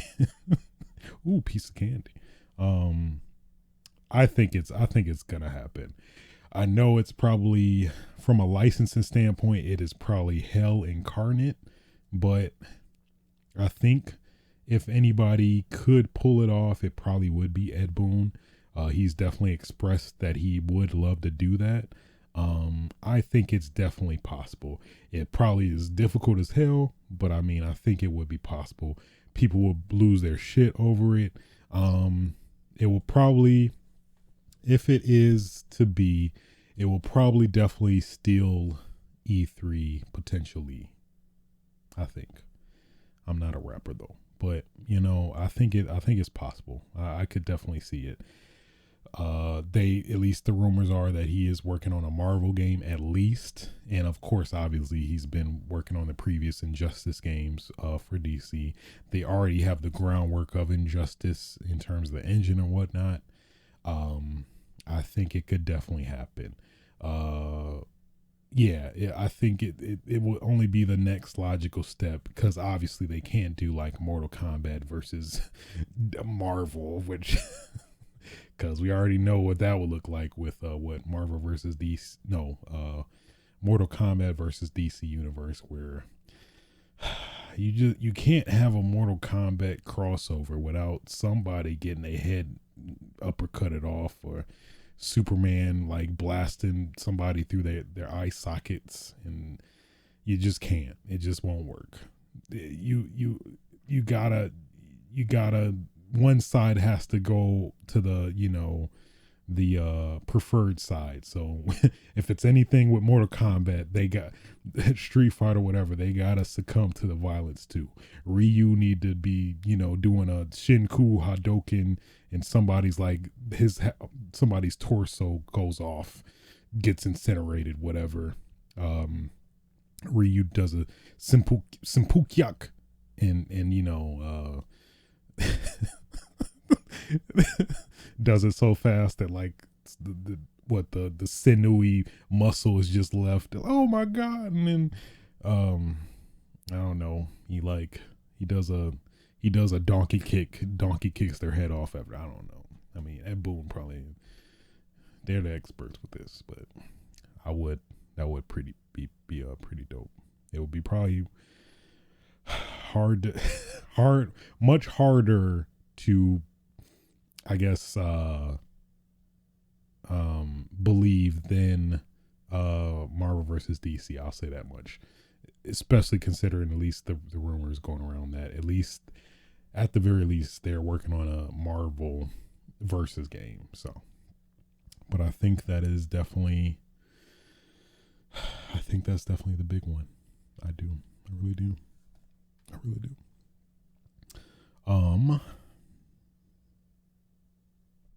Prediction number 2. Splinter Cell is coming back. Sam Fisher is coming back. Let me paint a picture real quick. First you start hearing Michael Ironside's voice, like, I'm just Michael Ironside, Sam Fisher. He's just cooking some eggs. Like, these are some good eggs. I like them easy. I don't know, scram. I don't, And then he chilling, and then who is the dude? I know he died. I think he died in Double Agent. I think. But either way, maybe it might be a reboot. Like, Sam, we need you. Pack up. Do like saying like, oh, my eggs, man. Fuck.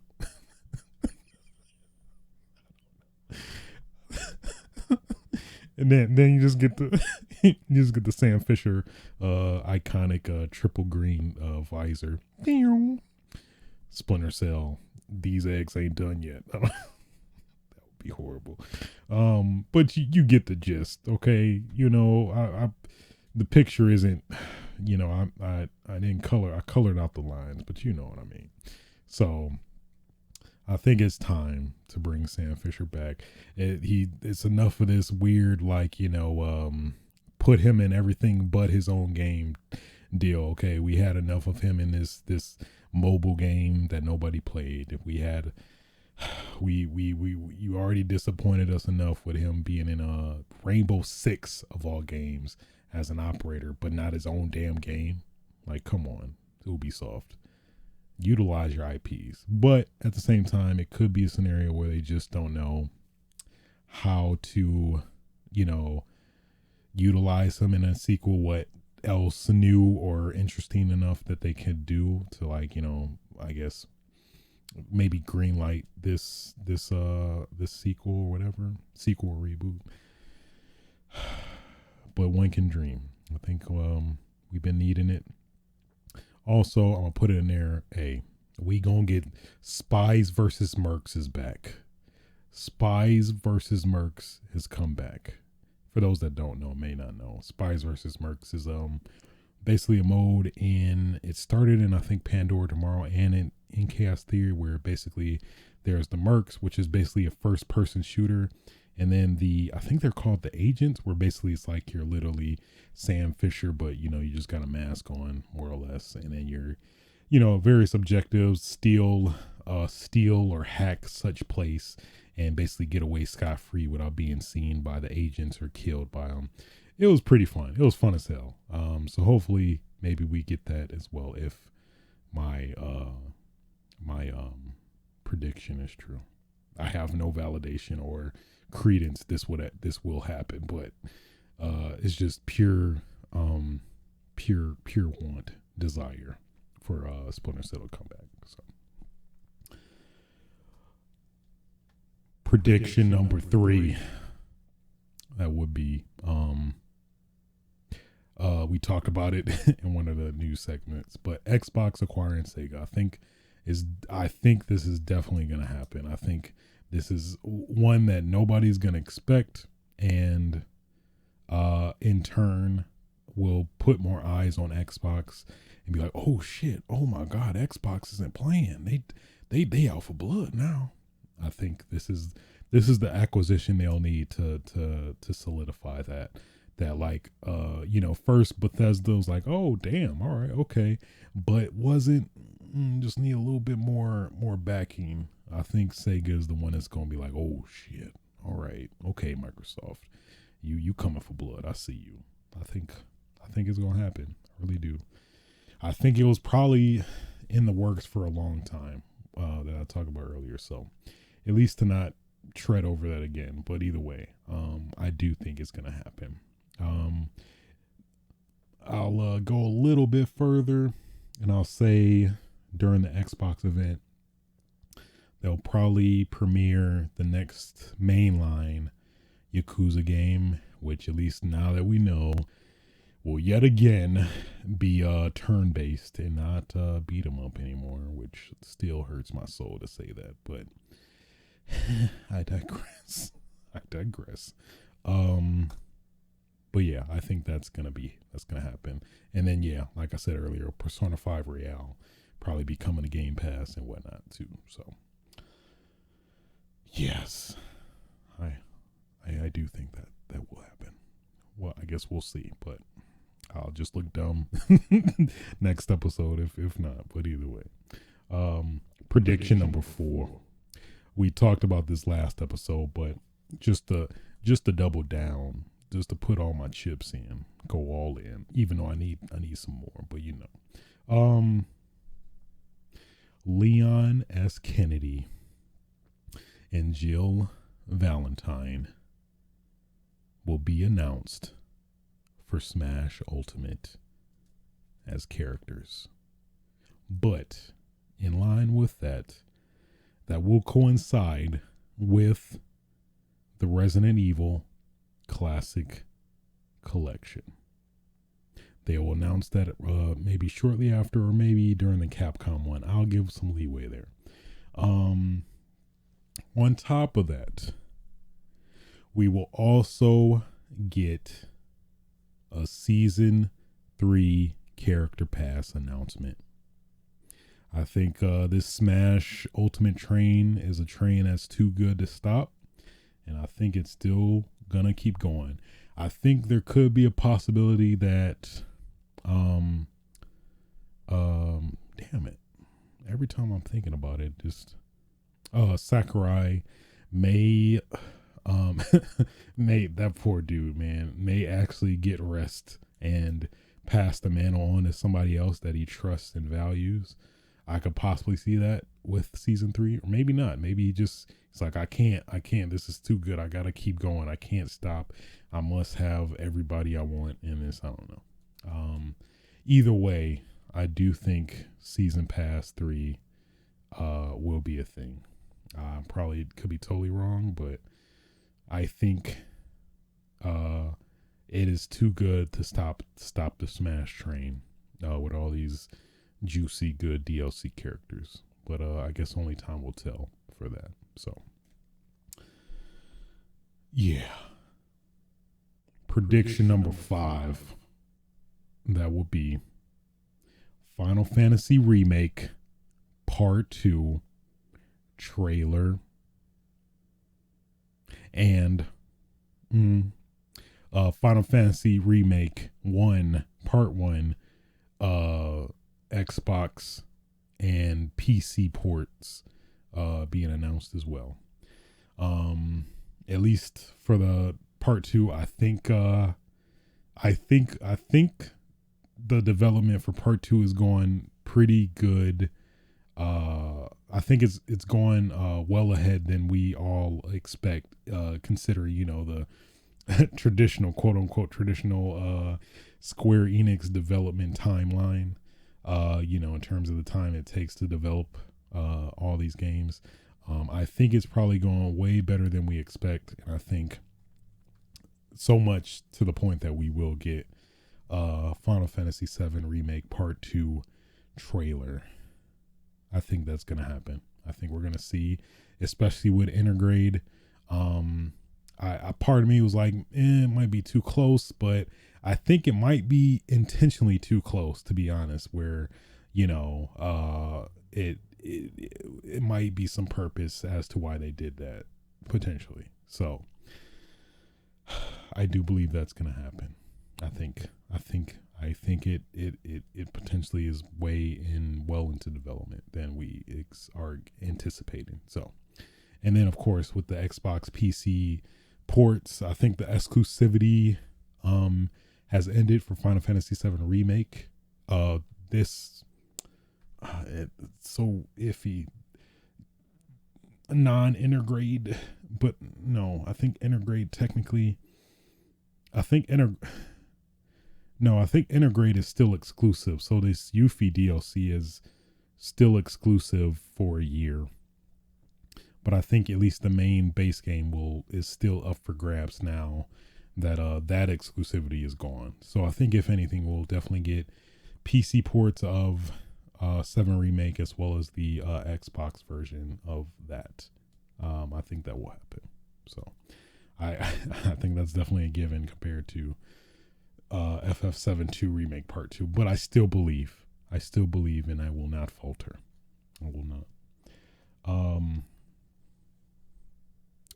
Prediction number 6. I think this may be partially squashed. It may have been technically squashed, to be honest, but either way, we're still gonna go with it.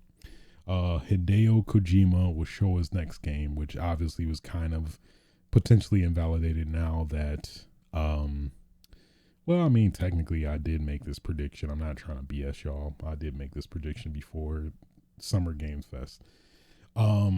Technically that's right. The next game is Death Stranding's director's cut, unless there's anything we don't know about, which maybe potentially could be shown at Xbox's event or others. I don't know, but technically it's a prediction that was valid. But I mean, that's kind of was a surefire one too, so I can't really be like, you know, oh yeah, I predict that, blah blah blah. So either way, yeah, I think that's that's probably a prediction that's already self-fulfilled either way. Prediction number 7, that would be Metal Gear Solid Remake announced. The rumors have been floating around. I think they will be true and will come to fruition during E3. That I'm gonna go a step further. I think Blue Point, who's done impeccable work on Demon Souls recently, I think they will be remaking Metal Gear Solid 1 in all its entirety. Probably give it a more realistic feel compared to Twin Stakes, which is way basically Michael Bay Metal Gear Solid Michael Bay edition, which personally I loved. By the way, not to detract anything from that, but it will be interesting to see another take on the original game. Having all of this source material, from the previous games in various ways, shapes, and forms. So, prediction number 8. That would be Silent Hills has been revived. And who is coming back? Hideo Kojima. He'll actually say it again. I'm back. I'm back. What was it? I think it was the Game Awards, where I think it was after 1 year where he wasn't allowed by Konami to present. And then he actually came and he was like, I'm back. Then I think he presented Death Stranding after that. But yeah, I think this is probably the most out there ish prediction, but we at least know I think there's technically two. I think the rumor is there's technically 2 Silent Hill games in the works. We don't know like the full details. I know there's some suspicions that it might be done by an external studio, and then potentially PlayStation is paying for the exclusivity and to the cost to develop and publish potentially, and giving like I think Konami a cut of it or something like that. But it's definitely evident that Konami is getting back into the gaming realm after making all these pachinko machines and hit the lever. Hit the lever. If you watch Jim Sterling stuff, hit the lever. So dumb. I know they did say that they're not coming to E3 or presenting anything at E3, but that doesn't necessarily rule out PlayStation or anybody else announcing something on their behalf. So it's still a possibility. It may be this may be probably the most ballsiest one, but you know what? Hey, go big or go home. If you don't go big, you can't go home, and then if you can't go home, then where do you go? I didn't mean to get all existential on you, but I digress. And those folks are my predictions for E3. There probably were a lot more safer ones I could have made, but I was like, you know what? Fuck it. No, it's fun. It's fun to speculate. I enjoy it a lot. So, okay. So, that concludes predictions. Let's get into what I've been playing, which has been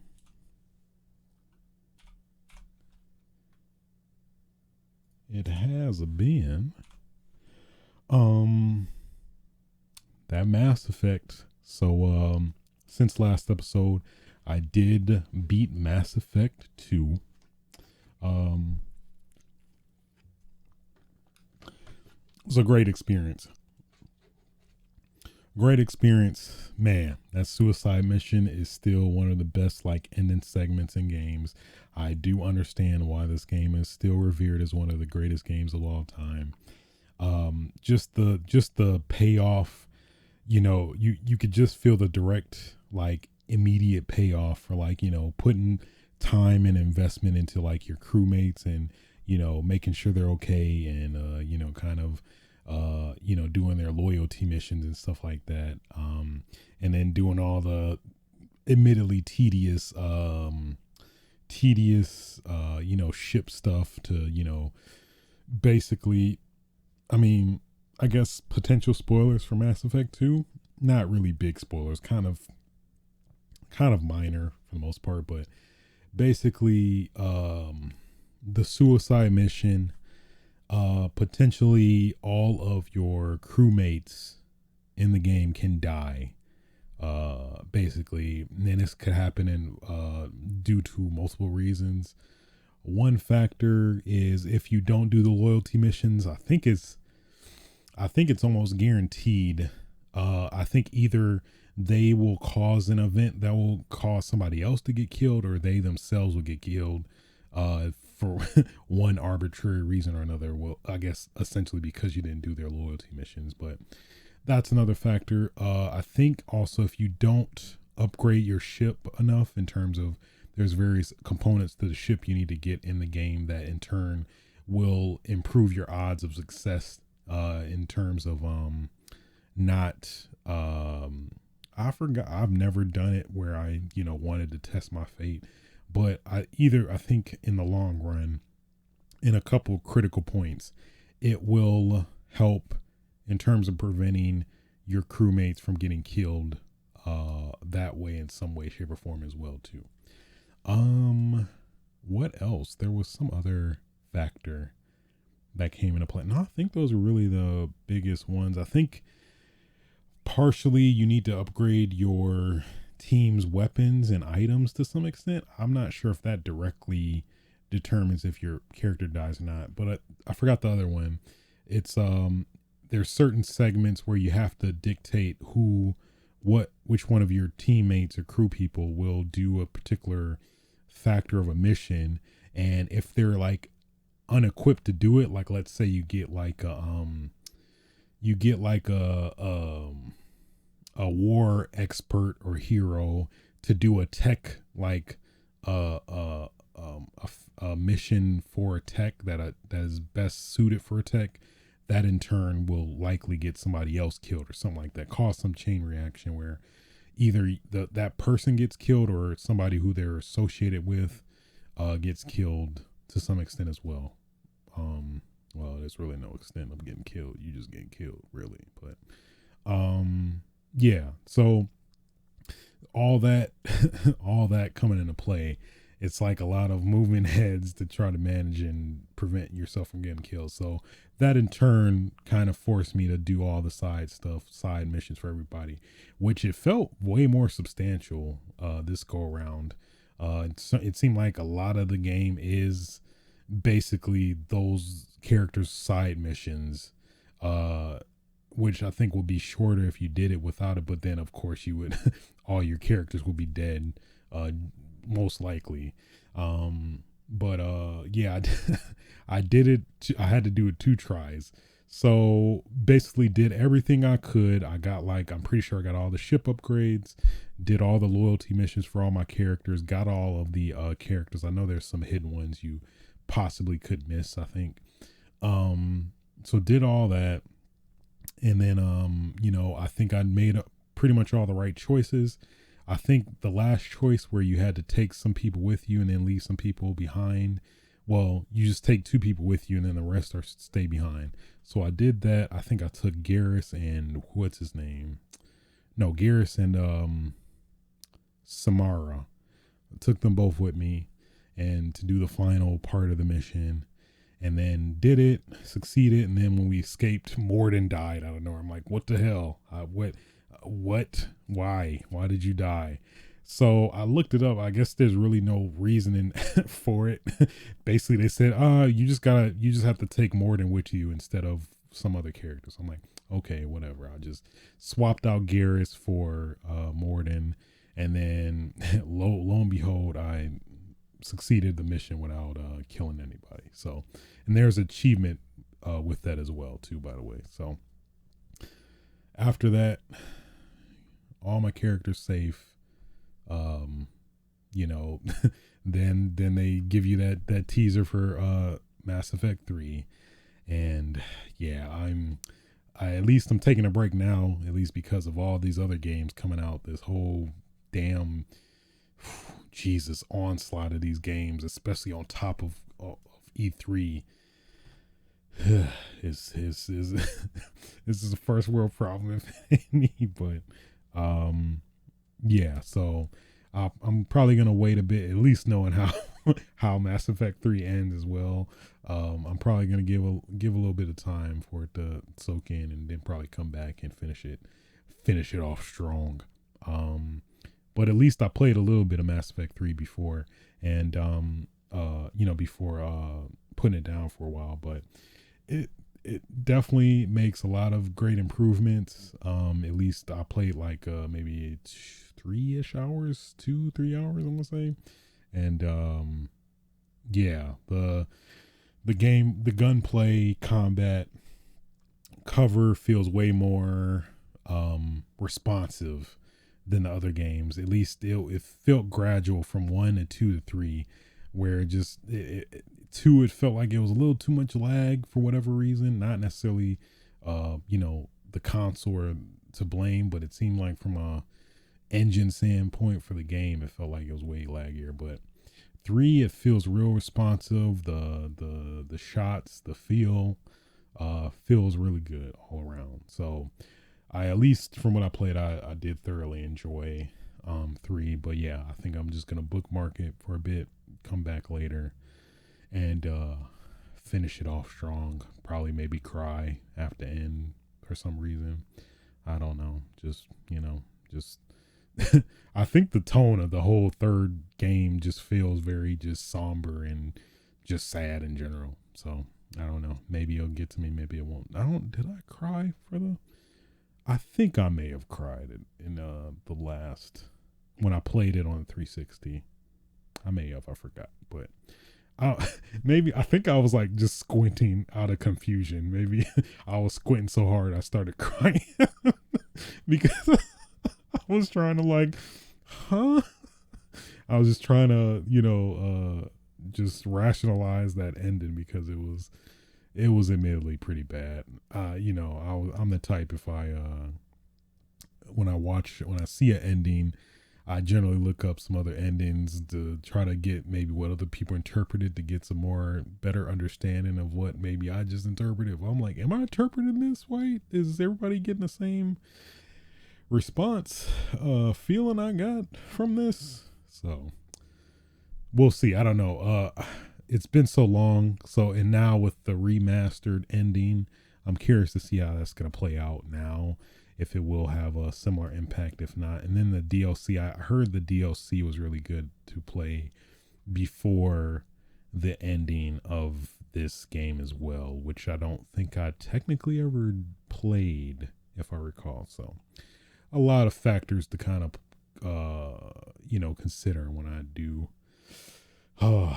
eventually pick this back up. I'm not sure when that is now, thinking about it, but we'll see, Also, play some Virtual Fighter 5 Ultimate Showdown. I gotta do Virtual Fighter 5 Ultimate Showdown. It's pretty good. I'm thoroughly enjoying it. I'm in that training room. I this repetition is necessary for me. I am not the type to. I could pick up some simple stuff quicker, but like the more complex stuff, I need that muscle memory. I really do. I need that repetition. So I've been hitting the training room with Go. I say Go is still probably my my main. I'm trying to mess with Brad. I'm not a fan of the Brad show, but I'll kind of sit in here. I'm not a fan of the Brad show, but I'll occasionally sit in here and there just to get some tidbits. So I've been at least doing which I wish every mode had this, because that's generally what I always do, like Tekken and other games included. give you some training mode where you just have to do all the inputs of all the moves, and just just do that to kind of start getting a grasp of the character and how he plays, and combos he can kind of play off of and stuff like that, which at least I do like for this game, where it does do that, where each character has a you go through a gauntlet of all the moves you can go through, or if not, have something like Tekken where you can like kind of easily shift through each move. Either or is fine. But yeah, I then started getting my feet wet in online, where it's at least so far I've probably played about maybe 10 to 12ish matches. I have not really had a bad experience with online so far, which I think again is a testament to the relay servers, and in terms of like the I guess relay server lottery in this case, I think I did good in terms of like I think location wise, I'm close to like a relay server which is located in SoCal. So I think at least for me, it is fared pretty well. But I think for a lot of other people, depending on your location, I think it's very contingent on that. I think it technically is delayed based net code, but it's not rollback net code, which is generally the preferred net code of them all. But yeah, so I've not had a negative experience necessarily. There's been like some weird hiccups here and there in terms of like when I'm trying to get matched for a next match, it will take a unusually long time at certain times, and then it's just only a matter of just have to back out and get back in and start queuing up, and that's it. But that's only happened like once or twice, I want to say. But outside of that online has been pretty good. Yeah, did not really have any laggy, horrible, atrocious matches, surprisingly, which I was anticipating to some extent. But at the same time, I think just having that advantage of being close to a relay server, or Google's relay servers, I think at least for me, worked in my favor, or in the possibility maybe just getting matched with people locally by coincidence in SoCal too. I don't know, but personally, I am thoroughly enjoying it. I did do some ranked with both Go and Brad. I did have the fallacy of practicing too much in training mode, where it's like some of the stuff that you thought worked in training mode don't work so much in a real match. But then again, it's like at least the people I was fighting, most of the time they were just being cheap, using like at least the most common annoyance I ran across that I at least both characters was Vanessa players, where they do this one move. I think they like it. It feels like it's unblockable. Either that or just I can't time it right or whatever. But it's some move that Vanessa does that makes it. I think it's unblockable, where she could basically hit you regardless if you're blocking. And if anything, like I guess potentially, I'm getting a little too extreme in terms of fighting game terminology, but I believe a frame trap.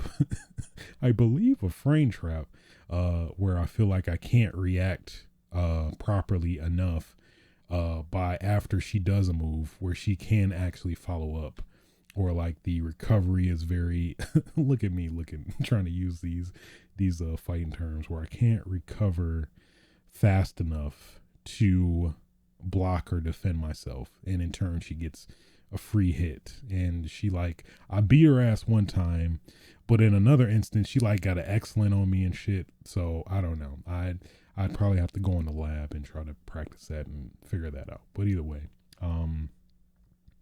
yeah, overall thoroughly enjoying Virtual Fighter Ultimate Edition. Graphics look really good.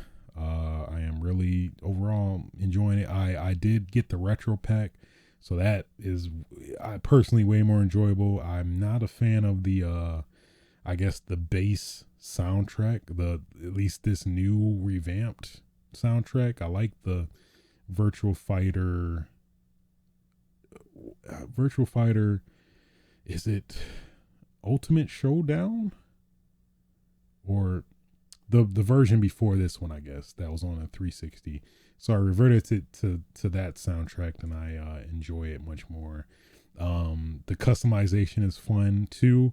I wish it was more in depth. I think it there is a lot more potential for more depth, at least if the 360 version is concerned. I think maybe potentially I would assume they're probably gonna add more character customization options down the line, but it felt very limited, at least initially, in terms of the options I can like customize my character. It just seemed like you can slightly deviate off the base costume options. It felt like it just wasn't enough, like nowhere near like Tekken 7's like customization and stuff like that. So hopefully that will be implemented. I will then be able to fully attain my desired character customization options of a beret, as well as the nipples being out.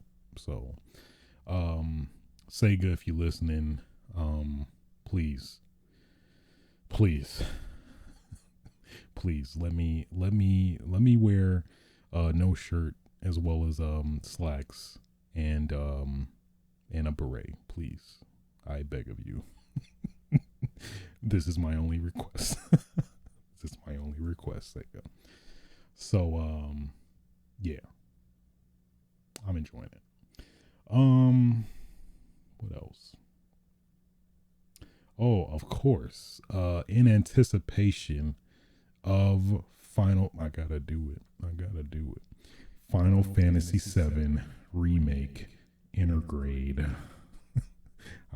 Felt like I was a little too turned on at the end, but either way, in anticipation for Final Fantasy VII Remake Intergrade, I had Dirge of Cerberus, and I was like, you know what? I've been pushing it off for so long, and I'm like, this, especially at least some of the character associations in the DLC. I was like, you know what? Let me go ahead and play Dirge of Cerberus. So I did start playing it over the past weekend, and I hope I'm close to the end. I don't even know, but I'm really enjoying it. I don't understand. I guess partially I understand some of the discourse in terms of the game not being received well by people. I thought it was pretty good. The shooting feels pretty good.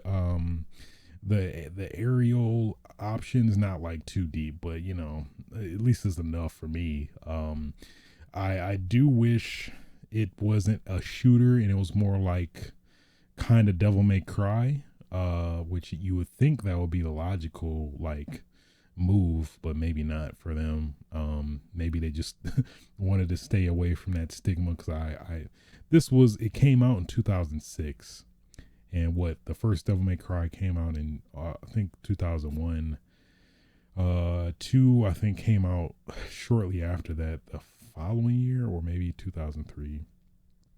And then maybe 3 came out maybe around, I'm curious when because I think that will be pretty interesting. Devil May Cry 3. Devil May Cry 3. 2005. So maybe they're trying to stay away from being like too closely related to Devil May Cry, I guess. If I guess, that would be my assumption. But yeah, I thoroughly enjoyed it. Or am enjoying it so far. Loving the FMV cutscenes. They, at least I'm playing on a retro TV set, and yeah, I tried playing it on my Framemeister. It looks super blown out and just ugly, to be honest. But playing it on a natural CRT, it looks pretty damn good. And then at least the FMV look like straight up like Advent Children like fidelity for real. Um, you definitely get Metal Gear Solid vibes because the cutscenes definitely feel way longer than usual, or like they feel very Kojima esque, and by Kojima esque I mean in terms of the length of cutscenes. So yeah, I mean I'm a fan of them. I it might not be for everybody, but then I mean, of course, if you don't care about the story, but then it's like if you play in Final Fantasy, I mean, you probably care about the story. So it's kind of, I feel like that kind of goes hand in hand. I feel like you wouldn't have as strong of a attachment to Vincent otherwise, but I mean, hey, maybe you have your own little path. I don't know, but I I'm thoroughly enjoying it either way.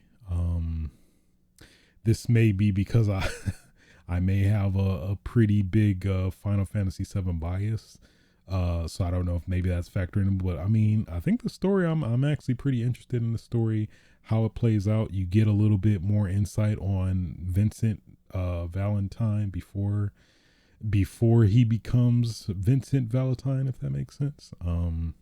You get more information on Lucretia.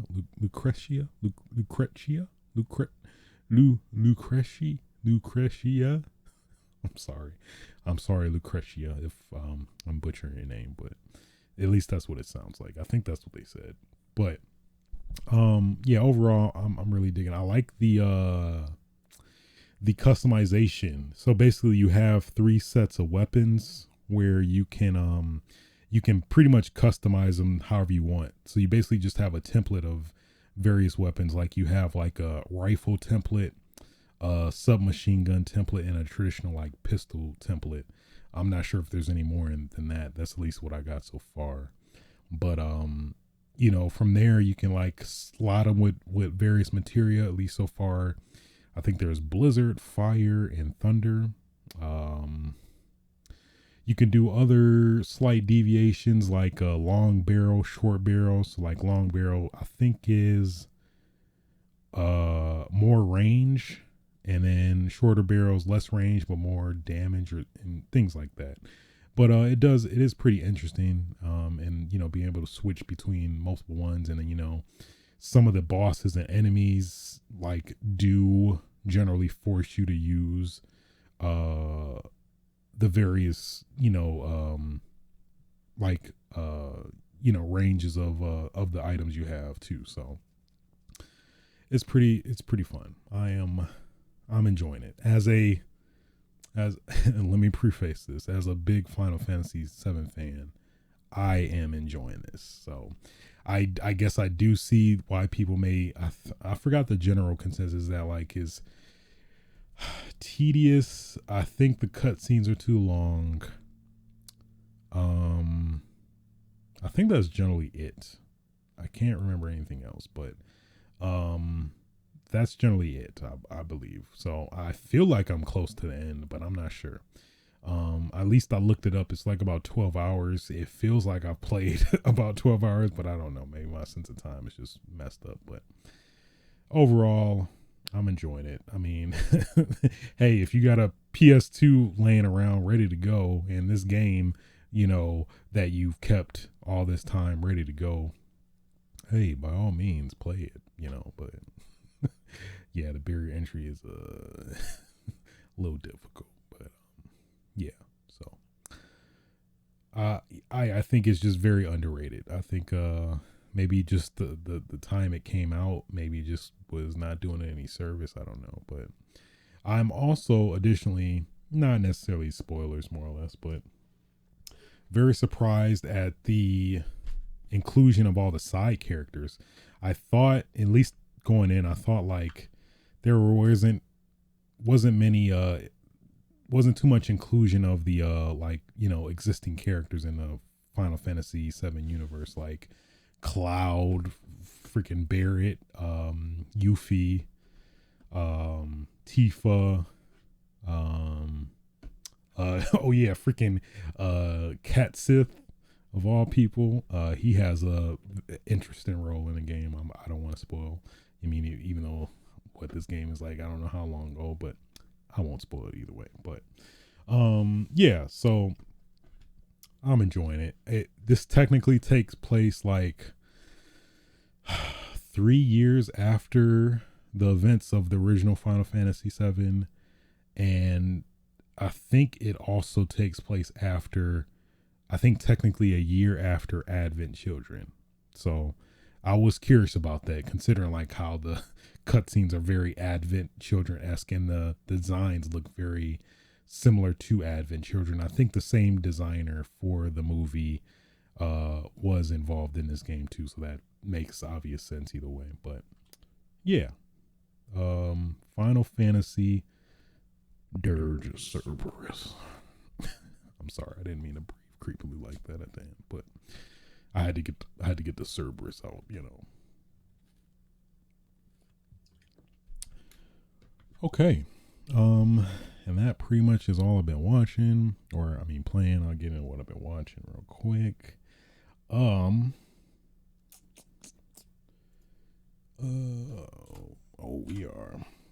are going we are going way over, but you know what, man, it's E3. I'm gonna let it all out, you know. I'm gonna let it all out.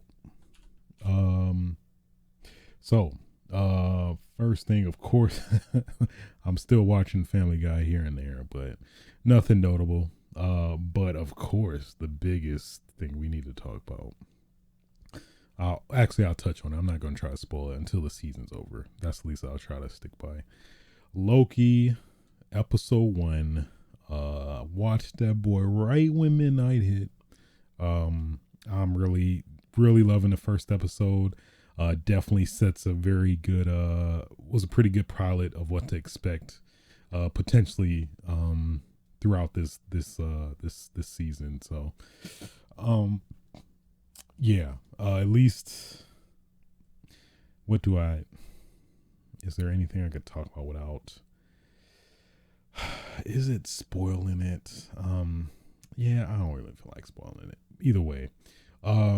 Pretty interesting factor. So I guess this is not necessarily a spoiler. I think everybody knows this, but basically it literally picks up where Endgame leaves off, where, you know, Loki actually the anomaly that the Avengers accidentally have Loki, you know, escaping with the Tesseract,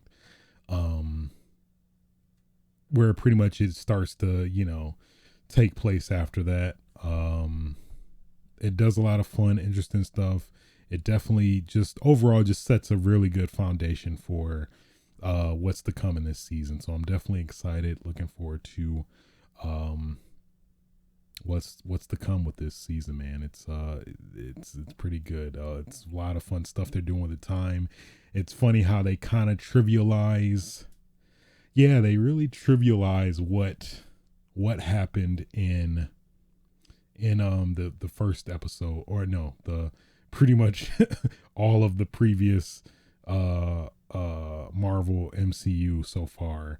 At least this new organization kind of for sure trivializes a lot of that of in a very obvious ways that I won't spoil, but overall thoroughly enjoying it.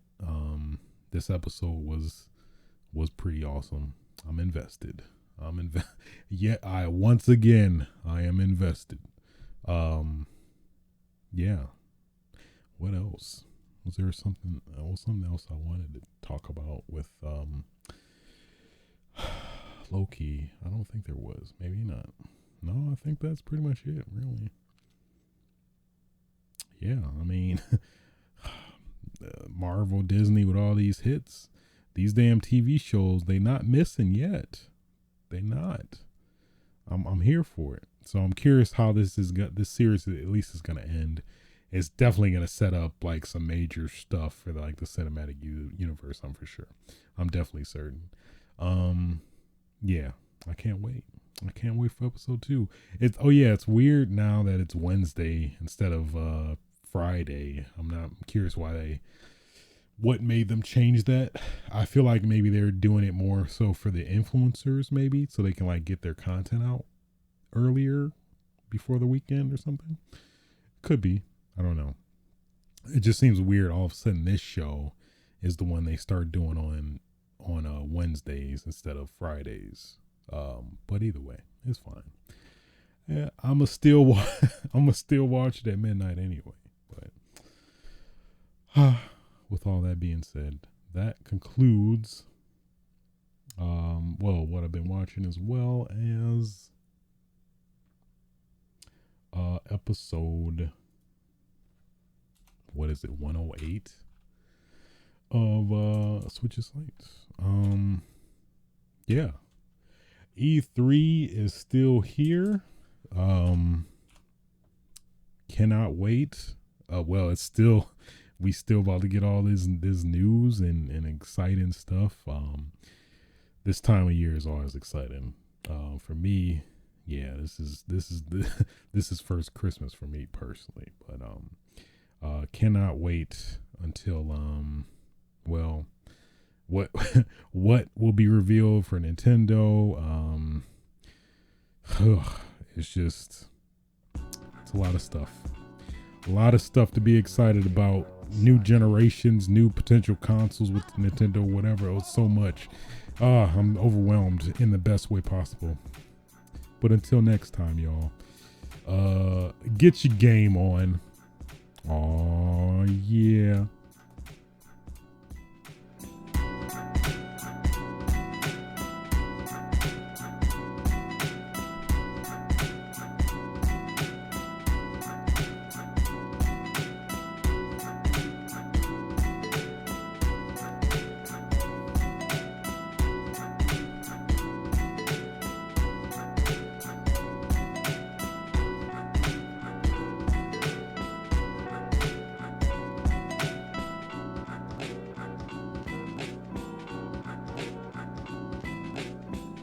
Nobody's safe.